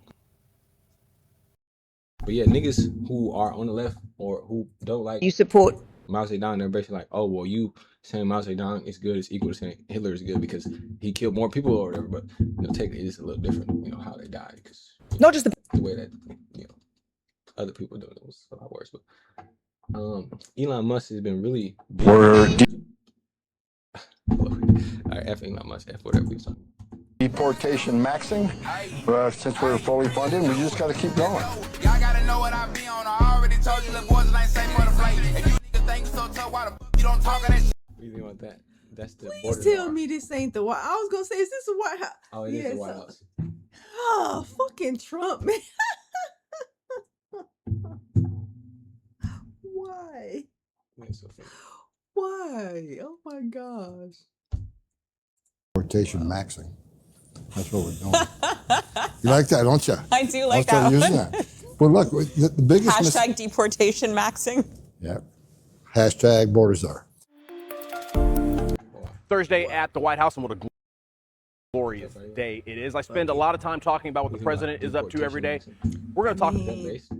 It is just hop on the wave with everything else. That's how that little generation, what Gen Z seems to be, acting. How many refugees? Reach them, goddamn it! You gotta know how to reach them. Can't be talking that talk. Yeah. I know. What's his name? I'll be talking about Poland, but Poland. Has Poland taken? 0. They basically don't accept any refugees in their country at all, which is very funny. And there's one time in All right, so this is Donald Trump. particular when Some like roast dinner at the White House that they were supposed to have last year, but he ended up getting shot at. Barack Hussein Obama hosted it. Do you know who that is? And he hit me hard, but actually he hit me with respect. Donald Trump is here tonight. Say what you will about Mr. Trump. He certainly would bring some change to the White House. Let's see what we've got up there.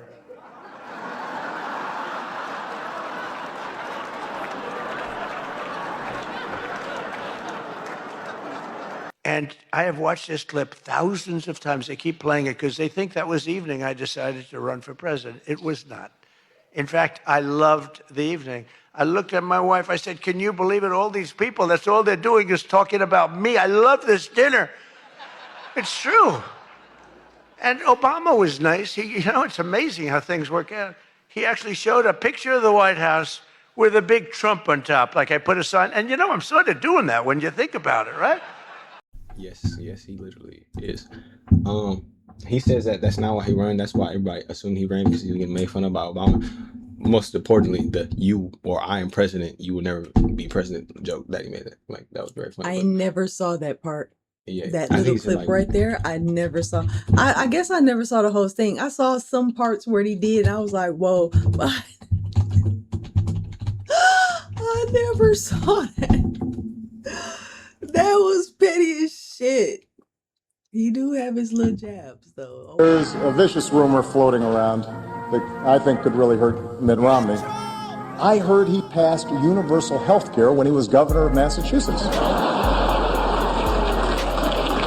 Someone should get to the bottom of that. And I know just the guy to do it. Donald Trump is here tonight.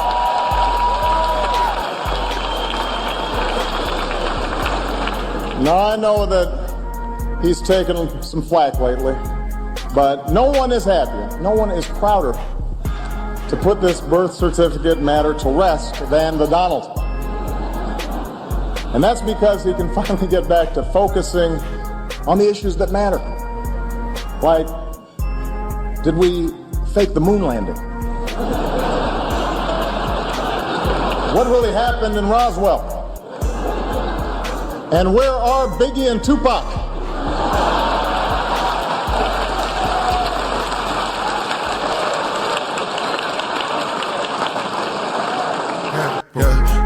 They didn't actually play the clip. All right, we don't care, but he's saying he's not. Trump. I don't believe because he's such a odd person that he probably was just thinking. I don't even know if he can think, but maybe the thought just popped in his head after years of being rich and famous and doing it. Maybe I should have run for president. maybe that actually is what happened. More than Wow. likely, it probably did because he's just one of those people. All right, so Boy, if you don't get your negative. this is true angularity. He is, the dude I was talking about. He's so funny. Careful to looking at. Boy, if you don't get your sub 80-degree draw frontal angle looking at. Boy, if you don't get your short ranges looking at. Boy, this boy got a lack of infraorbital fat. Why you talking to me, boy? Boy, if you don't get your shot looking at. Boy, if you don't get your negative.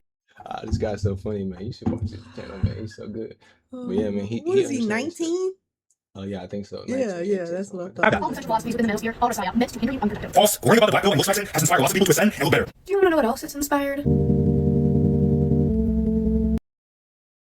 This video, he goes into an extremely long rant about incels. Like, if you call somebody an incel and they're not involuntary celibate, this nigga, he doesn't allow it. You know what I'm saying? He hates that shit.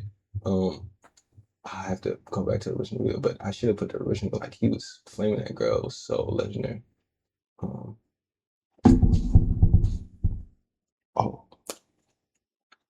Wait. Take off your cap. What is he, balding in the back type shit? Oh, you're right. I don't know why he has that cap on. Or what is he, Cap Maxon? Ain't that what they say? I think maybe they do say something like that. Yeah, he's too young. They do start balding young. I know somebody who started balding at 17. Hypergamy is exclusively an internet issue. You said hypergamy is an exclusively. Okay. By the way, he is an incel. He is a virgin. He's never had sex. Never had a girlfriend. Yes, he's one of us. He's on the team. Internet issue, which is false. Women want taller men. Ethnic women are more likely to go after white men than ethnic men are likely to go after white women. More women are single because it's harder and harder for the average man to meet the standards of the average woman. And the average woman rates the average man as unattractive. I have never met a. Let me stop you right there. Just because you've never experienced it because you're a woman, or just because you've never met someone who's experienced it, doesn't mean it's not real. Unattractive, bum male that has struggled to get a girlfriend in real life. Exceptions do not make the rule. And like I said before, women already rate the average man as unattractive. So for all we know, this guy could be above average, but you see him as ugly, and we don't know other factors like height or status regardless of his money. Also, if you're attractive enough, women won't care if you're broke or if you're a felon. We're arguing about statistics as it pertains to dating app data when over 70% of relationships start in real life. So I tried verifying this, and this is what came up, so I'll break it down. This chart using 82% in person and 18% online doesn't say that they haven't met someone online before, and it Statistics as it pertains to dating app data when over 70% of relationships start in real life. So I tried verifying this, and this is what came up, so I'll break it down. This chart using 82% in person and 18% online doesn't say that they haven't met someone online before, and it doesn't say that they haven't used a dating app before. Sampling studies from a large age range, like 18 to 65, is extremely problematic because many people that got into relationships didn't get into relationships at a time where dating apps and social media were as dominant as today. Let's turn to this later. My back hurt. I gotta stretch. That was episode 32, maybe. You got anything else to say? Probably was 32, something like that. Of the Legendary Duo podcast. You got anything else to say? Like, comment, subscribe, share. Deuces.